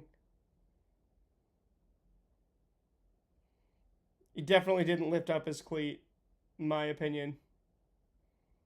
From what I see, I don't see him lift. Oh, it has to be clear to overturn it. I don't think they're gonna. They're taking a little while. Ruling on, yeah, I just don't see it on those angles. I just don't see it on those angles. He's only 23 years old, Sonoha.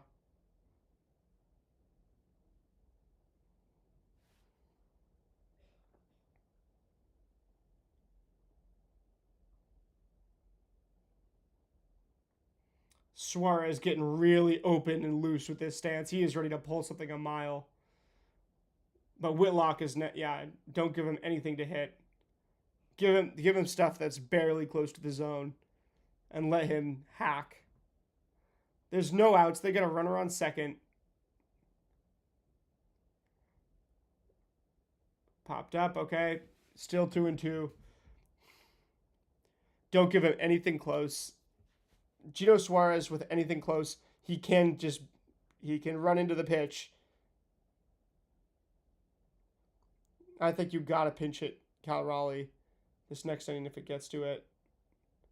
That's ball 3. Gino Suarez working the count pretty hard right here.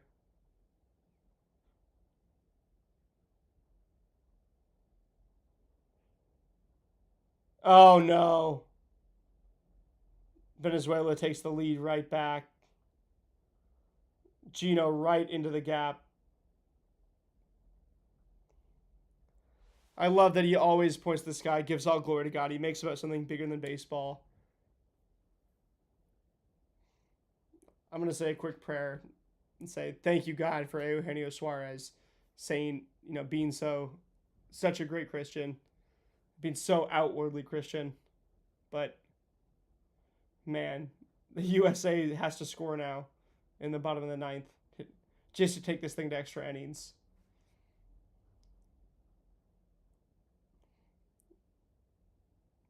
Yeah, that was a little bit of a flat pitch. Agree with the broadcast on that one. Slider.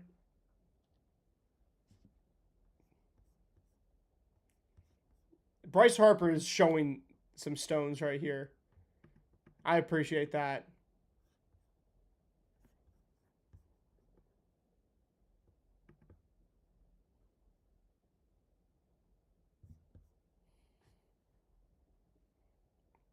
It was a changeup that just did not move that much.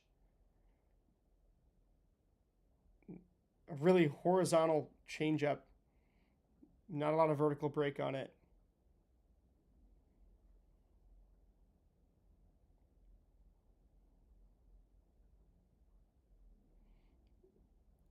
Jimenez being a pest. It's one of the things he does best. And it's something that the U.S. doesn't have pests in this lineup. This is why I thought Ernie Clement should have played more in this tournament. Because the U.S. does not have glue guys in this lineup. They got a whole bunch of stars. And it does feel like an all-star team. But that almost might not be a good thing. Like, you've got some team players on Venezuela. Like, Andres Jimenez helped the Blue Jays take the World Series down to the wire and get there in the first place. Look, yeah, you see the way that Venezuela is celebrating. Top of the 9th inning.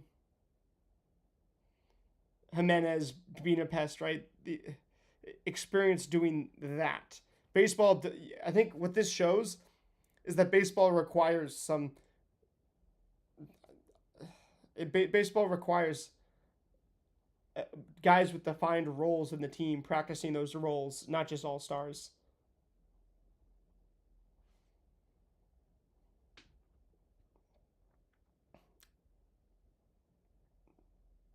I don't want to say it, but okay, I'm gonna say it.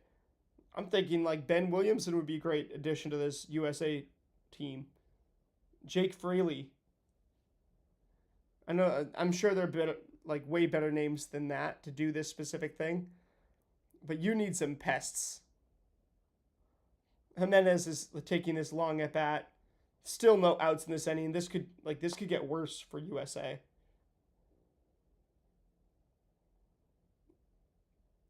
Okay, 1 out now. 1-0. You got to get out of this inning. First, you got to get out of this inning. Hold it to 1 run. Give yourself a chance.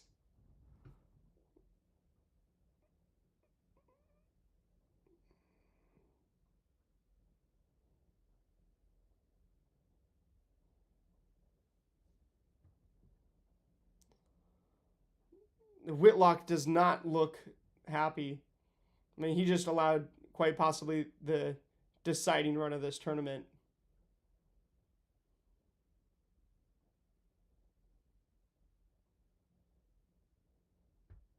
Gino pointing to the sky right there. That's iconic.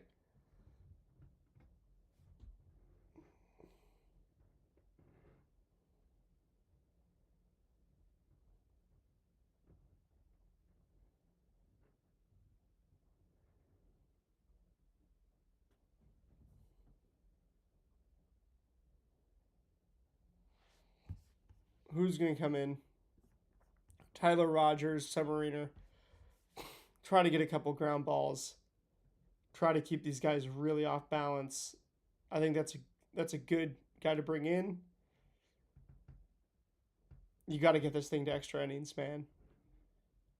Or just win it in the ninth, but you can't lose this game if you're the USA. You came back to tie it all to lose it? Absolutely not.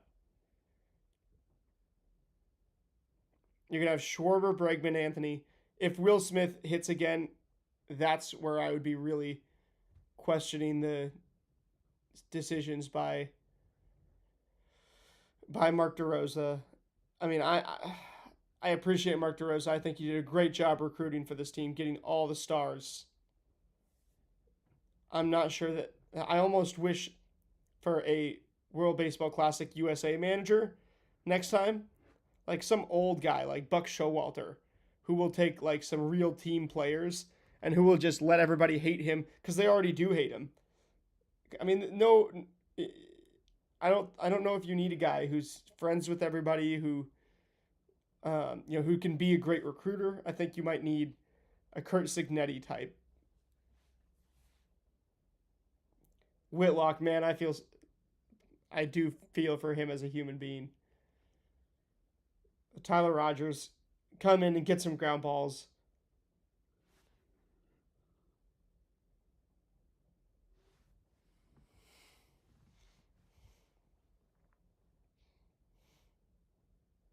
Tovar has been so good in this tournament.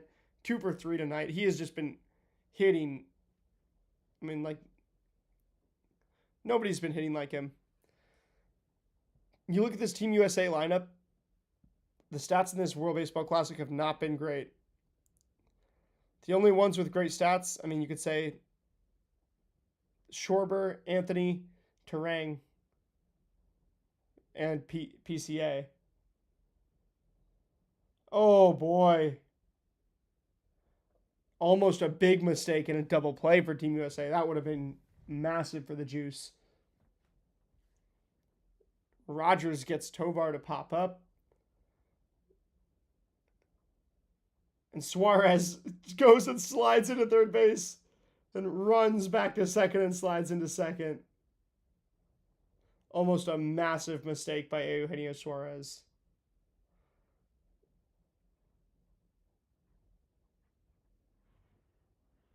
Ump is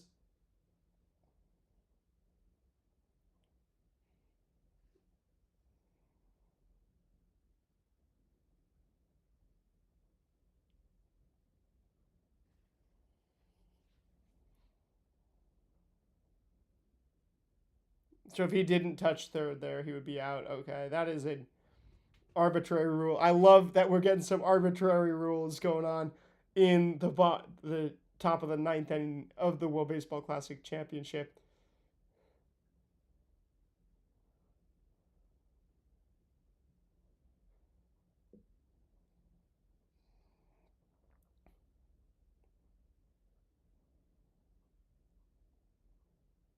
He does.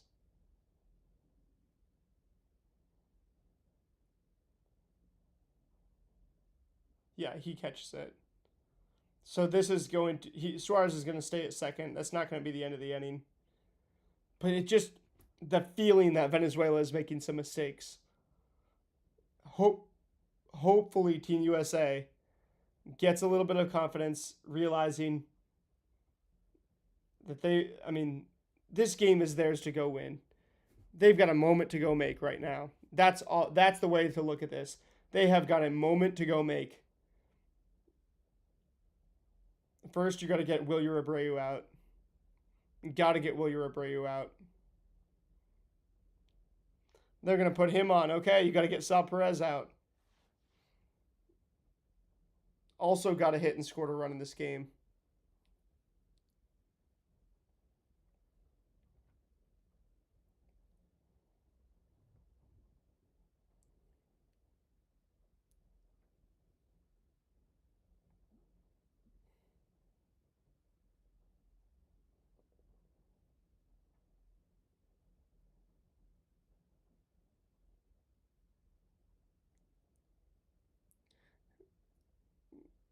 That's a nice little story. Finish with Team Venezuela with the championship. All that. Yeah, but Team USA does not care about that. It's time for Team USA to go win the second World Baseball Classic.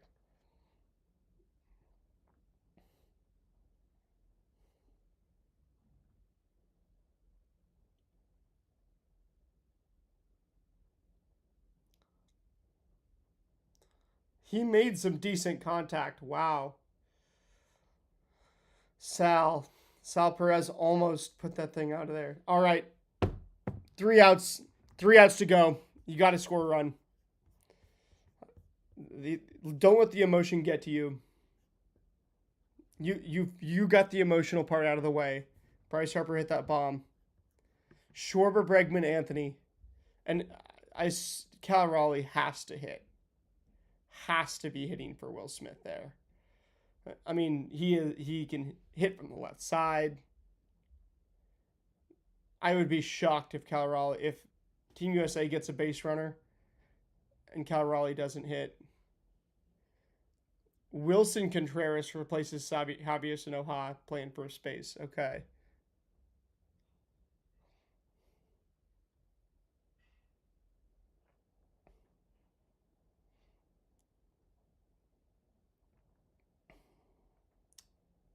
Team USA get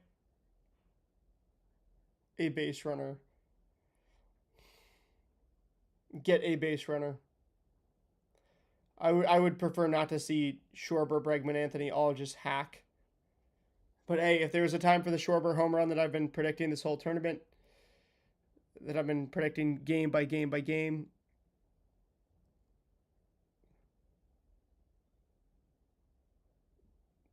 it's just next pitch. Come on. Next pitch, come on. And Daniel Palencia is going to come in. You're going to have to do it against him.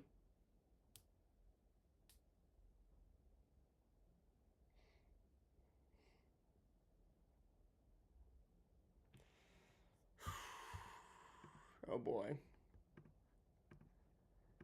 This is what the World Baseball Classic gives us. You gotta love this. The tournament has been great this time around. It's not over yet, though. I've got a feeling it's going to extra innings.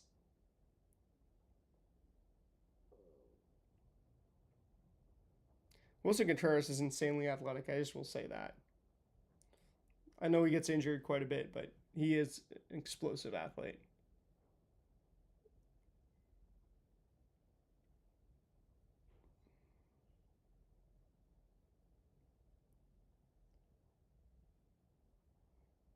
Palencia, Schwarber.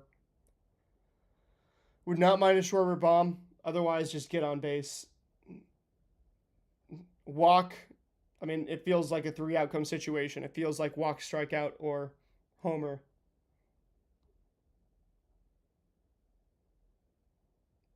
Gunnar Henderson, good. You're getting the guys off the bench. I appreciate that they're getting the guys off the bench, playing the matchups in this ninth inning. Good. 1-0 the first pitch. 1-0 the first pitch. Oh my goodness. Team USA. It's now or never. Ernie Clement looks like he's getting ready to hit. Okay, fouls that second pitch off. I love that Gunnar Henderson is going to come in and hit. I don't love that, honestly, he keeps putting the guys who have not been hot back into this lineup. Massive hack down Main Street. Splitter 96. Just wow.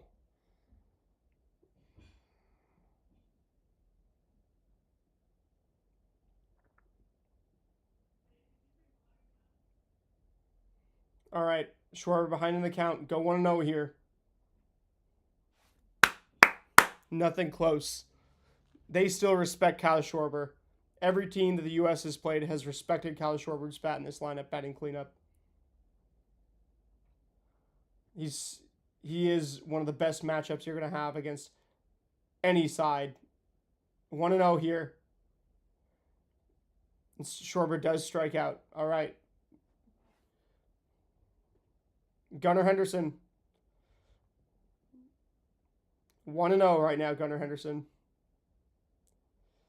1-0. Schwarber nearly hit a bomb here. It looks like he will go down without hitting a bomb in this tournament. Unless it goes extra innings and gets to like the 11th inning. We'll see.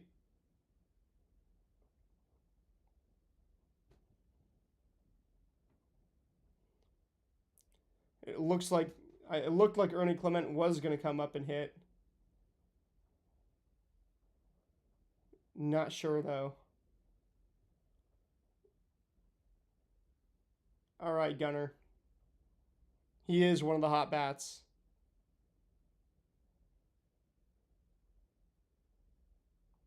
One and 0. There you go. It counts 1-0. Go 1-0 again. 1-0 again. But just this pitch. Way up. Okay. It's going to be the second out. Yeah, so they're 1 out away. Roman Anthony's going to come up. 1 out to go. All right, Roman Anthony 1-0 right now. Don't just go down hacking. I wonder if Cal Raleigh is in the on-deck circle.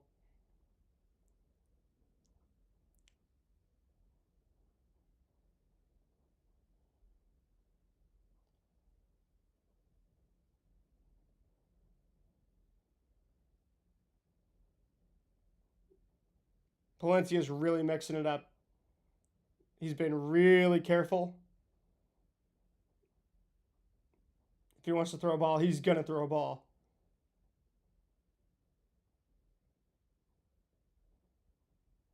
That was a nasty strike. Anthony, you've got the length. You've got to get out there and get something like that. Be right on, the barrel of the bat. You could hit a bomb and tie this thing up.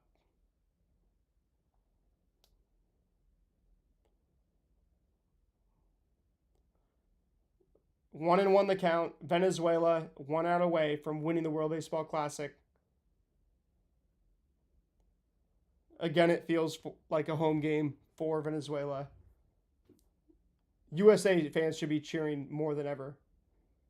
Wow, this is where I would have the USA chant going if I were the...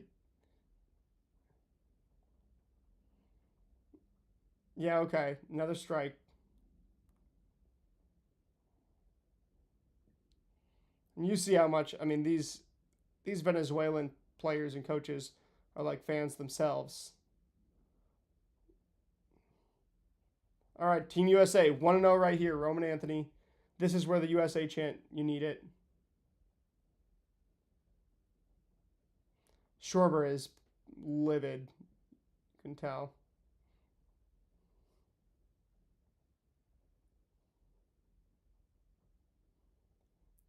Is Cal Raleigh in that on deck circle?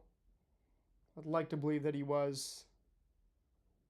That he is right now. I'd like to believe that he is. And then he's going to get a chance to hit. It's going to be a ball. It was a strike right down Main Street. And Venezuela won. Congratulations, Venezuela. You deserve this. These scenes are going to go down in history. It's going to be an excellent moment. Venezuela thoroughly outplayed the United States tonight. Venezuela absolutely deserved this tournament.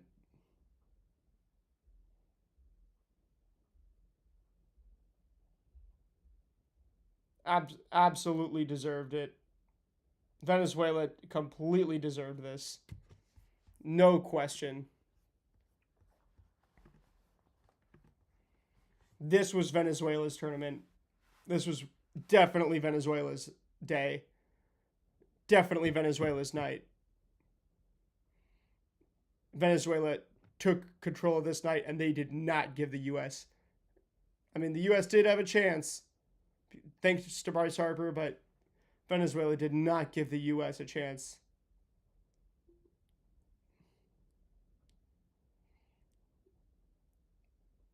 Paul Skeens. Yeah, you need to bring back guys like Paul Skeens. You need to rebuild this roster next time. A lot of these guys are not going to be on the roster next time. Omar Lopez crying, well deserved. The passion, the emotion. This was Venezuela's night, by far. This was Venezuela's tournament. Venezuela did not give the U.S. an inch, even when the U.S. tied it up. They did not give them barely 5 minutes to feel like they were back in the game. And these U.S. players onlooking, watching the celebrations. You need to rebuild this USA World Baseball Classic team next time. Gino Suarez 1,000,000% deserves it. The moment and everything.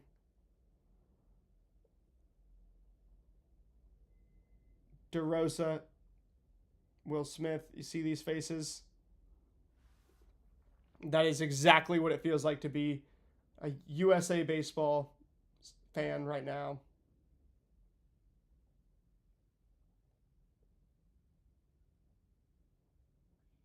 Acuna, so happy, he deserves it, right? This is exactly what it feels like. These faces in this dugout, that's exactly how the U.S. feels. And you can't even be mad at Venezuela. They deserved it so much more.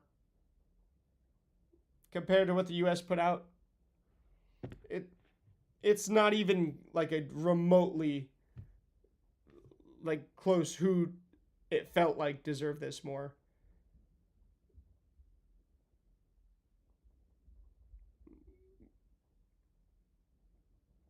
They were the ones who went 1-0 every pitch. They were the ones who felt like they were battling. They felt like they were in there to win it. They felt like they were in there to fight. And they felt like they were in there to fight you down to their last breath. The U.S. did not feel ready to fight down to their last breath.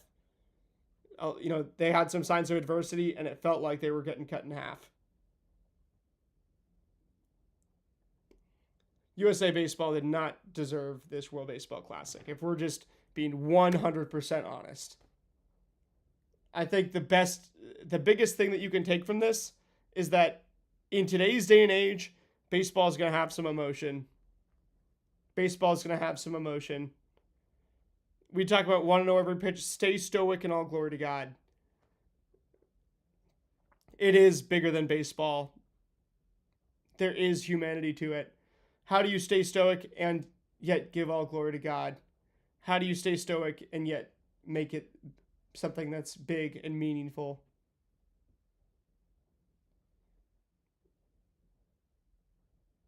That is the question.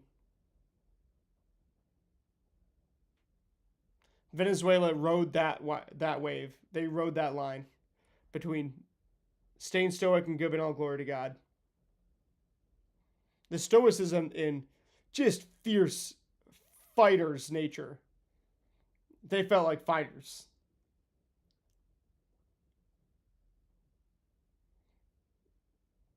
Viva Venezuela, absolutely. Shout out to you, Sputicus. That they deserve it. Eugenio Suarez.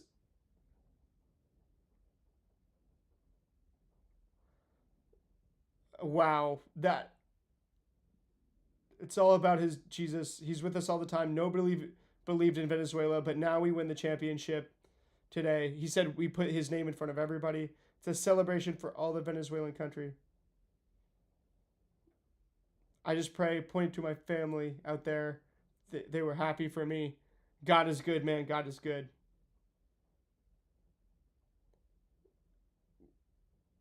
We are family, right? USA Baseball could not say that. Could not say they're a family. It just, or at least they could say it, but it would not feel the same. We play with passion and love because we feel our country in front of us. Eugenio Suarez just gave the USA a lesson on how to play the World Baseball Classic.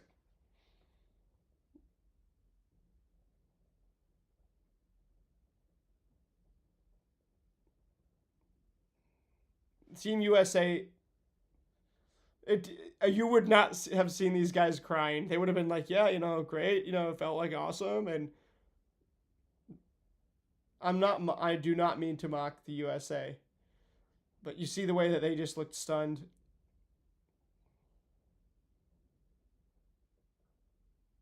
They needed to take advantage, and they needed to let that emotion out there. USA, they just built up all that emotion inside, and they didn't release it.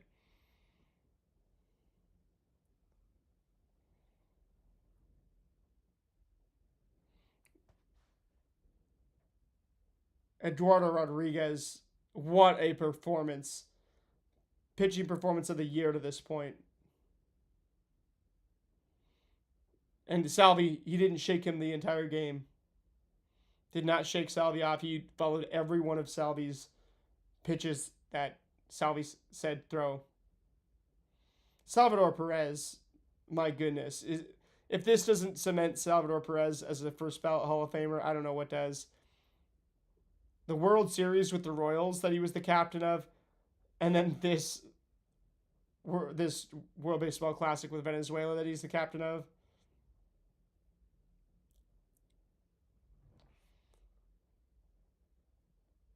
Well, I don't know what I'm going to say that hasn't already been said. It started with 20 teams on one global stage. Now my headphones died. At least pretty good timing for them to die.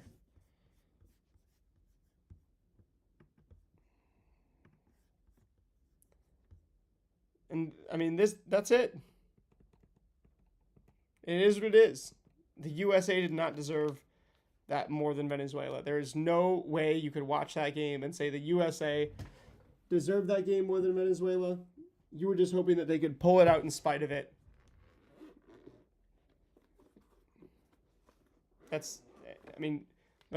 We say want to know every pitch, and I talk about that a lot. That's what the podcast is named. But listen to Eugenio Suarez there. He literally just gave all the glory to Jesus and to God. Wanted to put him in front of the world. Staying stoic. I mean, these guys were battling. The USA was not staying stoic. They were looking defeated. They weren't letting the emotion out. But this is where I think this is a lesson in stoicism. The USA World Baseball Classic team tonight was a lesson in stoicism, that just because you're penting up all this emotion inside and you're not releasing emotion, that doesn't mean you're being super stoic. It means that being stoic is being a competitor, not backing down, staying in the fight. Sometimes you can be emotional. not being emotional over things you don't control, but be emotional over things you control, man. The U.S. was not, and now they're going to try to not be emotional over things they can't control, like the past, like the fact that they lost to Venezuela in this tournament. They lost to Venezuela and Italy. Quite honestly, this was not the best edition of Team USA. They might have been the most talented, but they were not the best. The best was probably still, yeah, the best was probably still the Marcus Stroman one. The Adam Jones, Marcus Stroman, Paul Goldschmidt, those guys. Because those guys felt like they had a chip on their shoulder. The U.S. had never won before. The U.S. is now, if they feel like they're a lock to walk through to the final. I mean, as they have the last 3 times, but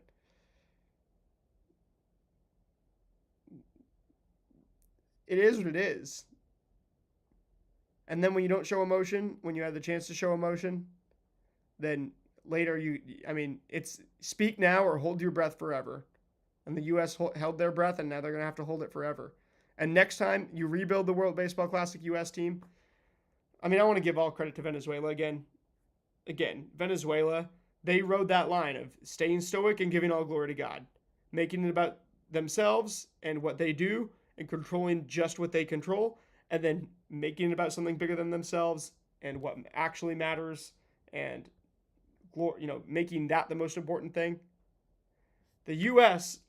said, okay, we're going to try to hide, just be very, systematic, be very systematic, be very fundamental, do what we have to do. We're going to do what we have to do. Venezuela said, we're going to do what we want to do. What we want to do is what we have to do. The U.S. just, the U.S., it felt like they were trying to hold on the whole time. And they've already done the trophy celebration, have they? Or are they about to do something with that big stage? A hit that will be remembered forever in Venezuelan baseball, Eugenio Suarez. I'm not going to take off this U.S. hat because, I'm not going to put it on as much the next couple years until the next one. Chris Causey, I hear you. You have the right to, you know what? I'm not going to tell you. Let the emotions out. Let the emotions out. Let the thoughts out. Don't hold your breath forever. Let it out right now. I am right there with you, Chris Causey. Let it out right now, because the U.S. team, they held their breath, and it's just the same as this expression. Speak now or hold your breath forever. And the U.S. now has to hold their breath forever. At least you don't. At least you get to, speak now. So let's speak now. And the USA is standing there to watch. I actually do respect this. I respect that they are standing there on the baseline to watch. Oh no, they're receiving their silver medals. I thought they were just standing there, which that would have been stoic. That would have personified the good parts of this U.S. team. But man, yeah, they're receiving their silver medals. They're obviously very disappointed. I don't know what is it Rob Manfred is saying right there. He said something to Harper, saying something to Schwarber. Schwarber looks like he is about to. He looks like he held it in, and now he realizes he's held it in. Logan Webb, obviously didn't pitch in this game. He does not look happy, obviously. PCA. And these guys are being good sports. I won't say they're not being good sports, but I think the best sports would have been enjoy this game. Don't make it seem like you're better than everybody else because you're, I don't know, there's just, you got to have some swag.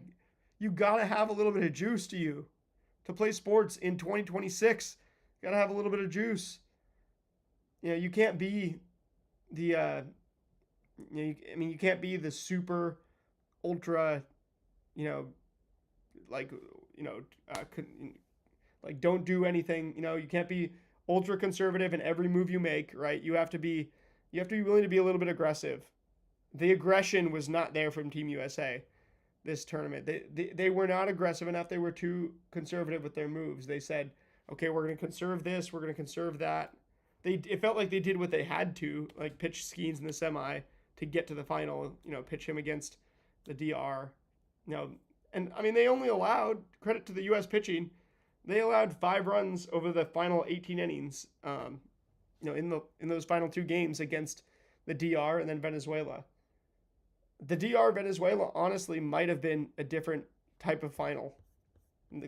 I think it's pretty honestly clear that it would have. And I'll give some credit to the USA. I'll say why I think they game planned this way. I think that the US went out there against the DR and they crushed them with their fundamental approach, with their pitching, with being all super not emotional and stuff. And that allowed them to say, "Oh, if we can buzzsaw the DR's momentum and all their swag with our fundamental approach, we're going to buzzsaw Venezuela as well." But Venezuela just wasn't going to be buzzsawed tonight. I mean, the momentum, it almost helped them to not, to play back-to-back days on the way to winning the World Baseball Classic, the semifinal and the final. Chris Kazi, bets instead of bucks. I understand what you're saying. Harper, I don't think you can say that about Harper, man. Harper did what he did. Without Harper, the U.S. gets shut out in this game, and the storyline is even worse, believe it or not. I mean, you think it couldn't be worse? Oh, it could. You could not have Bryce Harper tonight. Harper, he had some stones when, quite honestly, the U.S. needed somebody to step up and have those stones. And it didn't feel like quite anybody else was stepping up to have those. So I think you got to just say Harper was one of the guys who no matter what should have been on this team, leading this team. And he had 2 of the U.S. 3 hits tonight. Is that right? It's two of the 3 hits the U.S. had. The U.S. had 3 hits and Harper had 2 of them. So he just wasn't afraid of the moment. It did feel like a lot of these guys were afraid of the moment. And a lot of these guys, are going to be grateful. Like Griffin Jacks, didn't know his career would be this amazing. Kershaw, having his last moments of professional baseball. These guys are going to enjoy it to some extent, but they are not happy. You see how a lot of these guys feel. But the WBC itself, he was terrible. I see what you're saying, but I think Bryce, everybody's going to have a cold couple games. Everybody, during the regular season of 162, everybody's going to have stretches of 4 or 5 games where they're not getting hits, or longer, right? There will be some all-star from last year, somebody who we're expecting to be really good, who's going to have a terrible month and a half to start the season. It was going to be terrible for a quarter of the season. I can guarantee you there's going to be somebody who we're expecting to be great this season, who was an all-star last year, who's going to be terrible for a month and a half, for a quarter of the regular season, for 40 games. I can nearly guarantee that's going to happen because it happens pretty much every single time. However, all we care about is power hitters. We need players that get on base. This is what I completely agree with you with. And I don't think that there was a better first baseman choice. I think Pete Alonso would have been good to start. Goldschmidt, I understand having a guy from the last team that won it. I don't know if that was necessarily the one that you had to have or the only one. I will say, Venezuela had a whole lot of role players. They had a whole lot of guys who know how to play those roles because they practice those roles. The U.S. guys are used to being the big bats on their team. And the USA pitching did just fine. I'll say that. The USA pitching did nothing wrong. They didn't get a whole lot of runs scored on them in any given situation, other than maybe the Italy game gets 8 runs scored on them. Other than that, they basically held everybody all the time. Cal Raleigh, is he the last one? No. And honestly, if I'm Cal Raleigh, I'm going to be pretty upset that I didn't get to hit in that game. I thought Cal Raleigh would have been a better matchup. I also think he had a better chance at throwing out Javier Sanoja at second base. Dino Ebel, Bryce Harang, a whole lot of different guys receiving their silver medals. And USA Baseball clearly needs to take role players. And this is why I would go, DeRosa, I'm not going to rip on the guy and just rag on the guy. I'm sure everybody's going to do plenty of that. And I'm not saying it's wrong or, to some extent it's justified. results wise, absolutely. But I would take like a Buck Showalter. 2029 Rock Chalowski is going to go beast. He's going to be on the team. Go Sox. Absolutely. I believe so. Rock Chalowski looks like the presumptive number one draft pick. People say he could be the next Troy Tulowitzki. I think he could be even better than that. Though Troy Tulowitzki was insanely talented. I mean, if he could be Troy Tulowitzki without the attitude and without the what people say was really like a style that did not blend with his teammates. If he could have that type of talent and fit in with the team well, yeah, the White Sox could have a bright future around him. That I think, hopefully Rock Chalowski is awesome in 2029. Hopefully he accelerates through the minors, and by that time he would be like coming off of a Rookie of the Year campaign or something, maybe even coming off of like his second year in the league. He gets called up mid-season and then does really well. But I would take an old school manager who everybody already hates, a guy like Buck Showalter. I mean, Tony La Russa, I don't know if he is really still around baseball like that to do it. But somebody really, Dusty Baker. Dusty Baker would be a great choice. Somebody like that. And then just have them take role players. Have them start Ernie Clement. Start guys who are going to get hits. Start guys who are, I mean, at this point, like late in this game, I'm thinking, gosh, I would take like a Ben Williamson. I would take a Jake Fraley on this team. I would take anybody who can foul off some pitches, get deep into the count. Tony is terrible by Sox. I feel you, Chris. So, and I'm just saying that style of manager, not Tony La Russa. I don't even think he's around baseball the same way anymore. But somebody with that style, that old school style, who's willing to be the one who's going to say, yeah, it's my head on the chopping block. Say what you will, because there's so much pressure around whoever's going to be this Team USA manager that they need to basically tell the public, move aside. I got this. I'm not taking all stars. I'm going to take guys who are role players. And I mean, get some guys together. Like, honestly, I wouldn't even be mad. Like Dave Roberts, right? You choose somebody who is doing a major league team. This would not be as popular. It would not get as many people buying jerseys and happy for the, excited for the tournament. But if you take Dave Roberts and you just basically pick most of the LA Dodgers, pick some role players from the LA Dodgers, you might end up like winning this tournament because these guys know how to play their roles and stuff like that.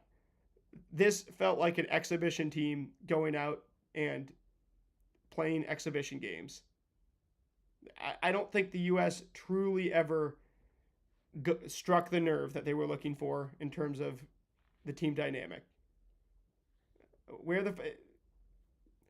Freeman is actually eligible for Team Canada, is the funny thing. But he elected not to play for Canada. And I would have honestly given him a call for USA as well. I think he's underrated right now. ESPN fantasy baseball rankings, which just, some measure of what type of stats a player is going to have, they have him down at in the 90s. And I'm like 97. And I think that is just insane. I don't think that's I can't take that seriously. Freddie Freeman is a top 40 player in the sport at the worst. And that's, despite maybe declining a tiny bit in his late 30s. If you want to get this result that Venezuela's having, I mean, you need to go back. Like, that team back in 2017 was not half as talented as this team, but they had the role players. Honestly, I agree with you, Chris. I mean, you get a whole bunch of Dodgers versus world. Yeah, basically. Honestly, you need a team dynamic to some extent. And these Venezuelans, they all already have that kind of chemistry with each other and stuff. These USA guys clearly don't. As we watch this medal ceremony, let's just think about the type of team we want next year. Do we want guys who are scrapping? We want guys who are sliding headfirst into bases? What's one time that a U.S. player slid headfirst into a base in this tournament? What is one time that a U.S. player slid into a headfirst into a base? What is like the filthiest diving catch? I mean, Bobby Witt had some insane diving plays in the Mexico game, some insane diving stops. I would take some of those, but still, like you didn't really have guys getting dirt all over the front of their jersey.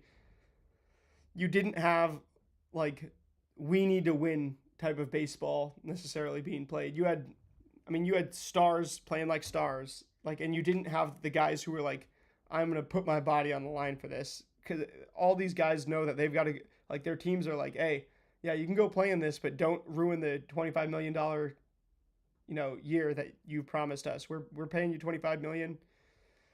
It, I cannot I cannot help but see where you're coming from, Chris. That is exactly what it is. Hey, Chris, love having you around here. Make sure you drop a sub. Would love to see you in all of our MLB streams this season.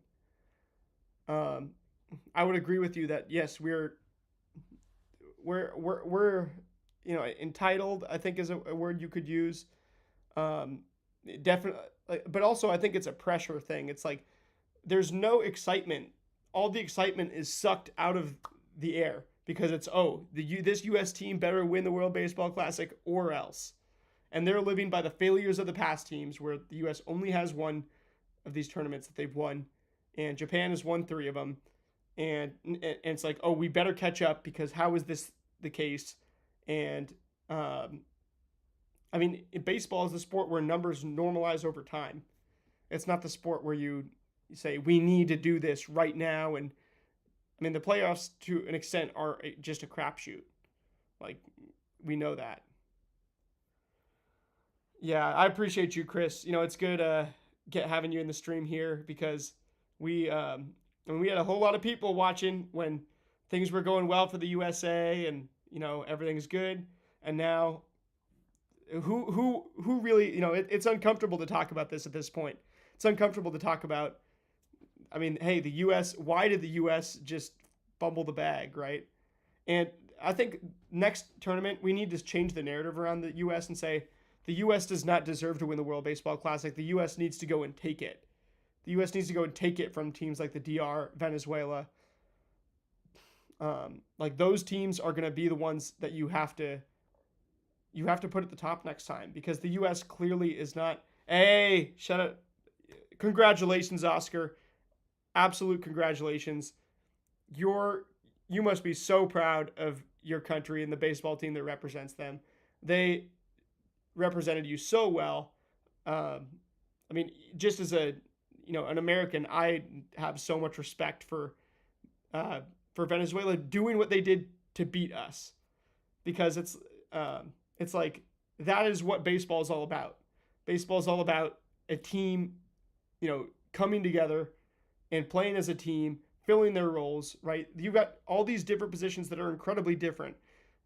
First base is nothing like shortstop, and shortstop is nothing like catcher, and pitching is nothing like hitting. And yet you took all of the players who kind of do the same thing, Alex Bregman, Bryce Harper, Kyle Schwarber, Aaron Judge. Then you got Bobby Witt and Bryce Turang, and I don't think you had a whole lot of different profiles on this team.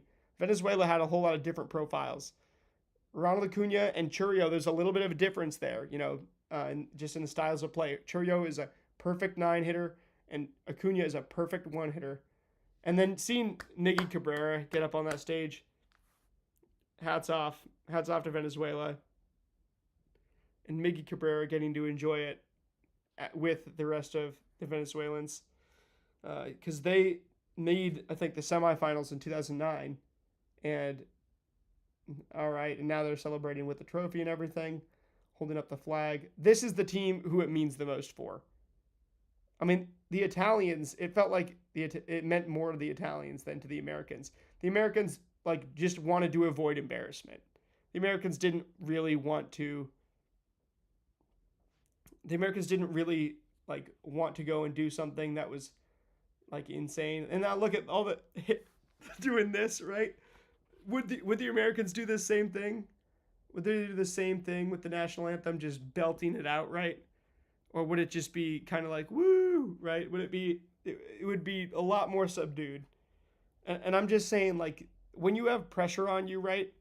It's similar to the English soccer team. England's soccer team. Hey, GG's, Chris. Appreciate having you in here. I will talk to you soon on these streams. And good luck with your White Sox this year. Good luck building a solid foundation so that you can be pleasantly surprised in the future. And yeah, I mean, you already got the number one pick. You don't got to worry about losing this year to try to secure anything or be good in the lottery. You guys already are getting a Rock Chalowski. Now it's time to go try to build something up and start winning and get something cool that, yeah, I mean, for the last couple of years, it has been awful for you guys. At least, I mean, Murakami, we'll see what happens with him, right? If he can adjust to the MLB, that would be a pleasant surprise. But the good thing is the White Sox aren't expecting things, and at least they can be pleasantly surprised. The U.S. had no room to be surprised. Colson Montgomery is a beast. I think he is one of the more underrated players in the AL. I hope he breaks out for you guys. And Grant Taylor. I mean, he's a really interesting pitcher out of the pen. Sir Anthony Dominguez closing out games. If that team comes together, if it's managed well, I think you guys have a chance to. I think it's still Will Venable as the manager, right? I think that there's a chance that they could just come together around we're completely slept on. Nobody expects us to do anything. So let's go and shock the world, right? Let's go and play with a huge chip on our shoulder and allow ourselves to be pleasantly surprised. Because, hey, Oscar in Venezuela, you guys, yeah, I agree. I agree on the Murakami thing. I think I am worried about that. Luckily, it's a short-term deal. Hopefully the rest of the lineup around him provides so much protection that he has no choice but to get tons of opportunities, and hopefully the hitting coaches are so good that they can, I'm just, trying to find reasons for optimism. It's more fun than talking about a team which had no room to surprise anybody in the USA. They had no room to pleasantly surprise anybody. Even if they won the WBC, it would be like, yeah, good. We knew they were gonna. It's like, there's nothing fun about this. The Dodgers this year, they knew that they were not just going to three-peat. So they went out and got Kyle Tucker, and it's like that shows some healthy respect for the rest of the league and the sport. Like, we still feel like we need to compete with you guys. I mean, they only won by inches in the World Series last year. And I mean, all things considered, you like if you were to not watch this WBC final and then just look at the box score, you'd probably say, "Oh yeah, this was a great final, a one-run game where the U.S. tied it up late." But the feelings around the and just the narrative around this U.S. team was honestly kind of sickening the whole tournament. It's there's only room to disappoint, no room to to please. Like there was no room to be excited with this U.S. team, and that team on the field definitely felt it. Let's give this team next time some room to leave us pleasantly surprised. We'll say, hey, I expect them not to win the World Baseball Classic, but to play in a way that we can be much bigger fans of. Because who really is going to look back and say, man, that 2026 World Baseball Classic USA team. I mean, people will look back at it and say, man, all the talent on that team, such an amazing roster. Nobody's going to look back on it and say, not that many people are going to look back on it and say, man, they had that inspiring moment by the USA World Baseball Classic team where they lost to Italy in their last pool play game. They, kind of sleepwalked through Brazil and Great Britain, and then they ended up, and then they beat Mexico narrowly, and with a couple individual key plays by like some different players, and then they lose to Italy, nearly come back, but there's no room to be surprised or happy about anything because they were just expected, to do it. And then there's all this confusion and worry and this, just this terrible kind of feeling and vibe around everything with not knowing if you're going to be in the quarterfinals. And luckily, Italy wins, so you're in the quarterfinals. And then you go sleepwalk through Canada and pitch your way through the Dominican Republic, scoring just 2 runs. This lineup for the USA World Baseball Classic team, I mean, you need some more protection in the lineup. And the Dodgers know this, and that's why they're going to have guys like Max Muncy. I agree, Chris, and that's who I would have if I could have chosen the opponent for the U.S. based on who you'd want to play in the final more. I would definitely would have chosen Italy because first of all, you need that. You would like to think that you can get your revenge for the team that beat you. But second of all, Italy did not have the depth of pitching that Venezuela had. Venezuela's depth of pitching was incredible. The fact that they were able to turn to Bizardo and then turn to Machado and then turn to the Zerpa, the ground ball wizard, and then go to Palencia for the 9th inning. And that's not even including the young guy from the Royals that I was super impressed with yesterday. Forgetting his name. Luinder Avila. And then, I mean, not to mention Eduardo Rodriguez with the best pitching performance yet of 2026. Gosh. I mean, it is what it is. I'm going to have to ask.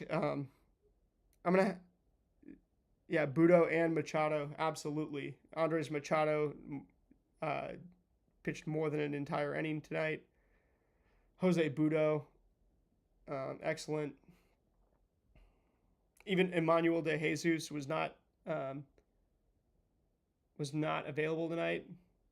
He was awesome in this tournament against Japan. And Venezuela is just going to party this thing up. Miami is just going to be taken over by the Venezuelan party tonight, as it should be.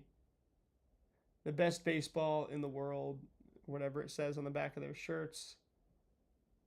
That's great. They deserve it way more than the USA does. There's nobody who's going to say that the USA deserved this tournament. Venezuela deserved it. The USA just, on talent, should have had a whole lot more.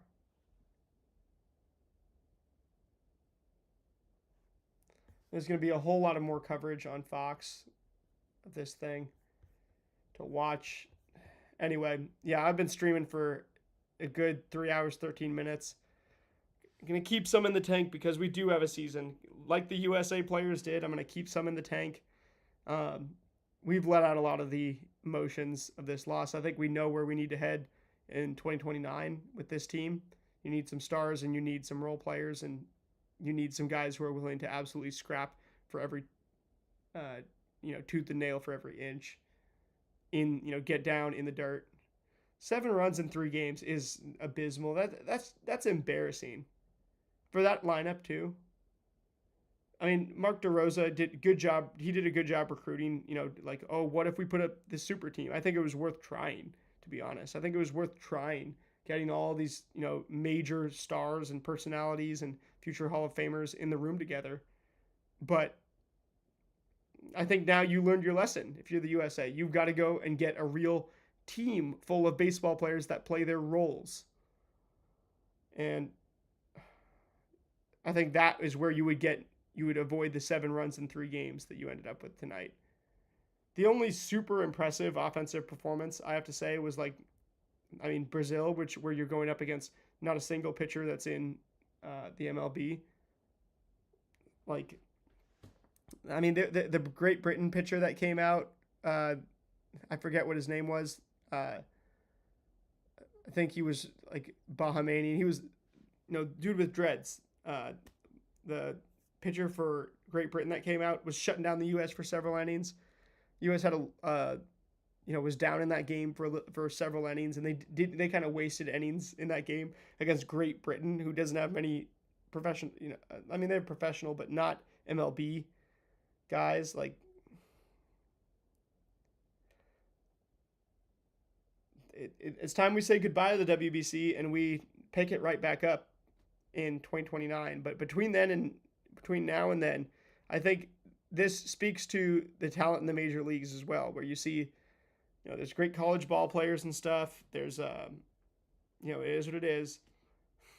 And that Czech pitcher guy, that's Andre Satoria, who shuts down Japan, and they give him a standing ovation. Talk about like exceeding expectations. Talk about being impressive, right? This USA baseball team was not that impressive. I mean, the pitching was. A lot of these pitchers were. But again, that's the best that we could muster up in terms of on-field product. Not in terms of talent. The talent was all there. But that forced speech that Aaron Judge had to give for the cameras, that they should never have published that. I would have said, even if I was scripting that, or if I wasn't, I would say, do this again. Do this again. Make it look like you guys are ready to run through a wall, because whether you are or not, make it look like you guys are ready to run through a wall. Because as your publicist, I'm not going to put you guys out there and make you guys look like out of touch. In the words of Alexi Lawless, or I think it was Alexi Lawless who said, when the USA, except for, honestly, and Skeens was good. He pitched well. He just, he just gave up a little bit, gave up like an inch to, some of these teams. But I would say Skeens pitched well. And Skeens, like what he was saying, all the stuff he was saying about being a former Air Force pilot and how much it means to put on this uniform and how much it means to wear that flag, and like that stuff actually resonated, and it seemed to like that stuff resonated. It was pretty awesome. I would build around Skeens next time. I think seeing the look in his eyes, like he wants to be back. He's clearly the best pitcher in the world. But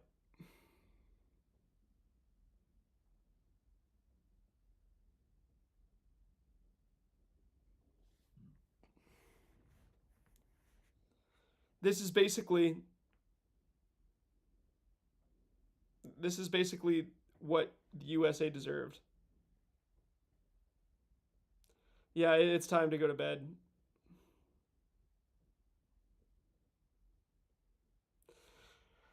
Congratulations to Venezuela one more time. They rode the line of staying stoic and giving all glory to God, making it about what they could control, and then making it about something bigger than themselves. They rode that line fantastically. That's why they are the WBC champions in 2026. Chris, good night, man. You go to bed as well. If you're in Chicago time or whatever time zone you're on, I will see you during the season. I've got plenty to preview the MLB season about. And I think this is a good runway into the MLB season where we can learn, what teams need to do, what we need to look for in teams and players, because I love looking at things from a scout's angle. And shouts out to you, Chris. We're gonna be back here. You and I, we're gonna be back on this channel in 2029, celebrating the USA WBC victory. And it's not gonna feel like we're not gonna feel bad about it either, because the team's actually gonna go hard the way that we want them to. Love looking at things like a scout, looking at different, players and, body types and athleticism. But we need guys who are going to get the front of their dirty jersey, who are going to scrap. And I just didn't feel like we had the scrappiness this tournament. So scrappiness, we got the reminder of scrappiness tonight. Let's carry this into the season. Thank you all who tuned in the WBC coverage. I will see you guys later. For the last time, go Team USA. And I say that wanting to say that much prouder next time. Not just because of the result, but the way they play.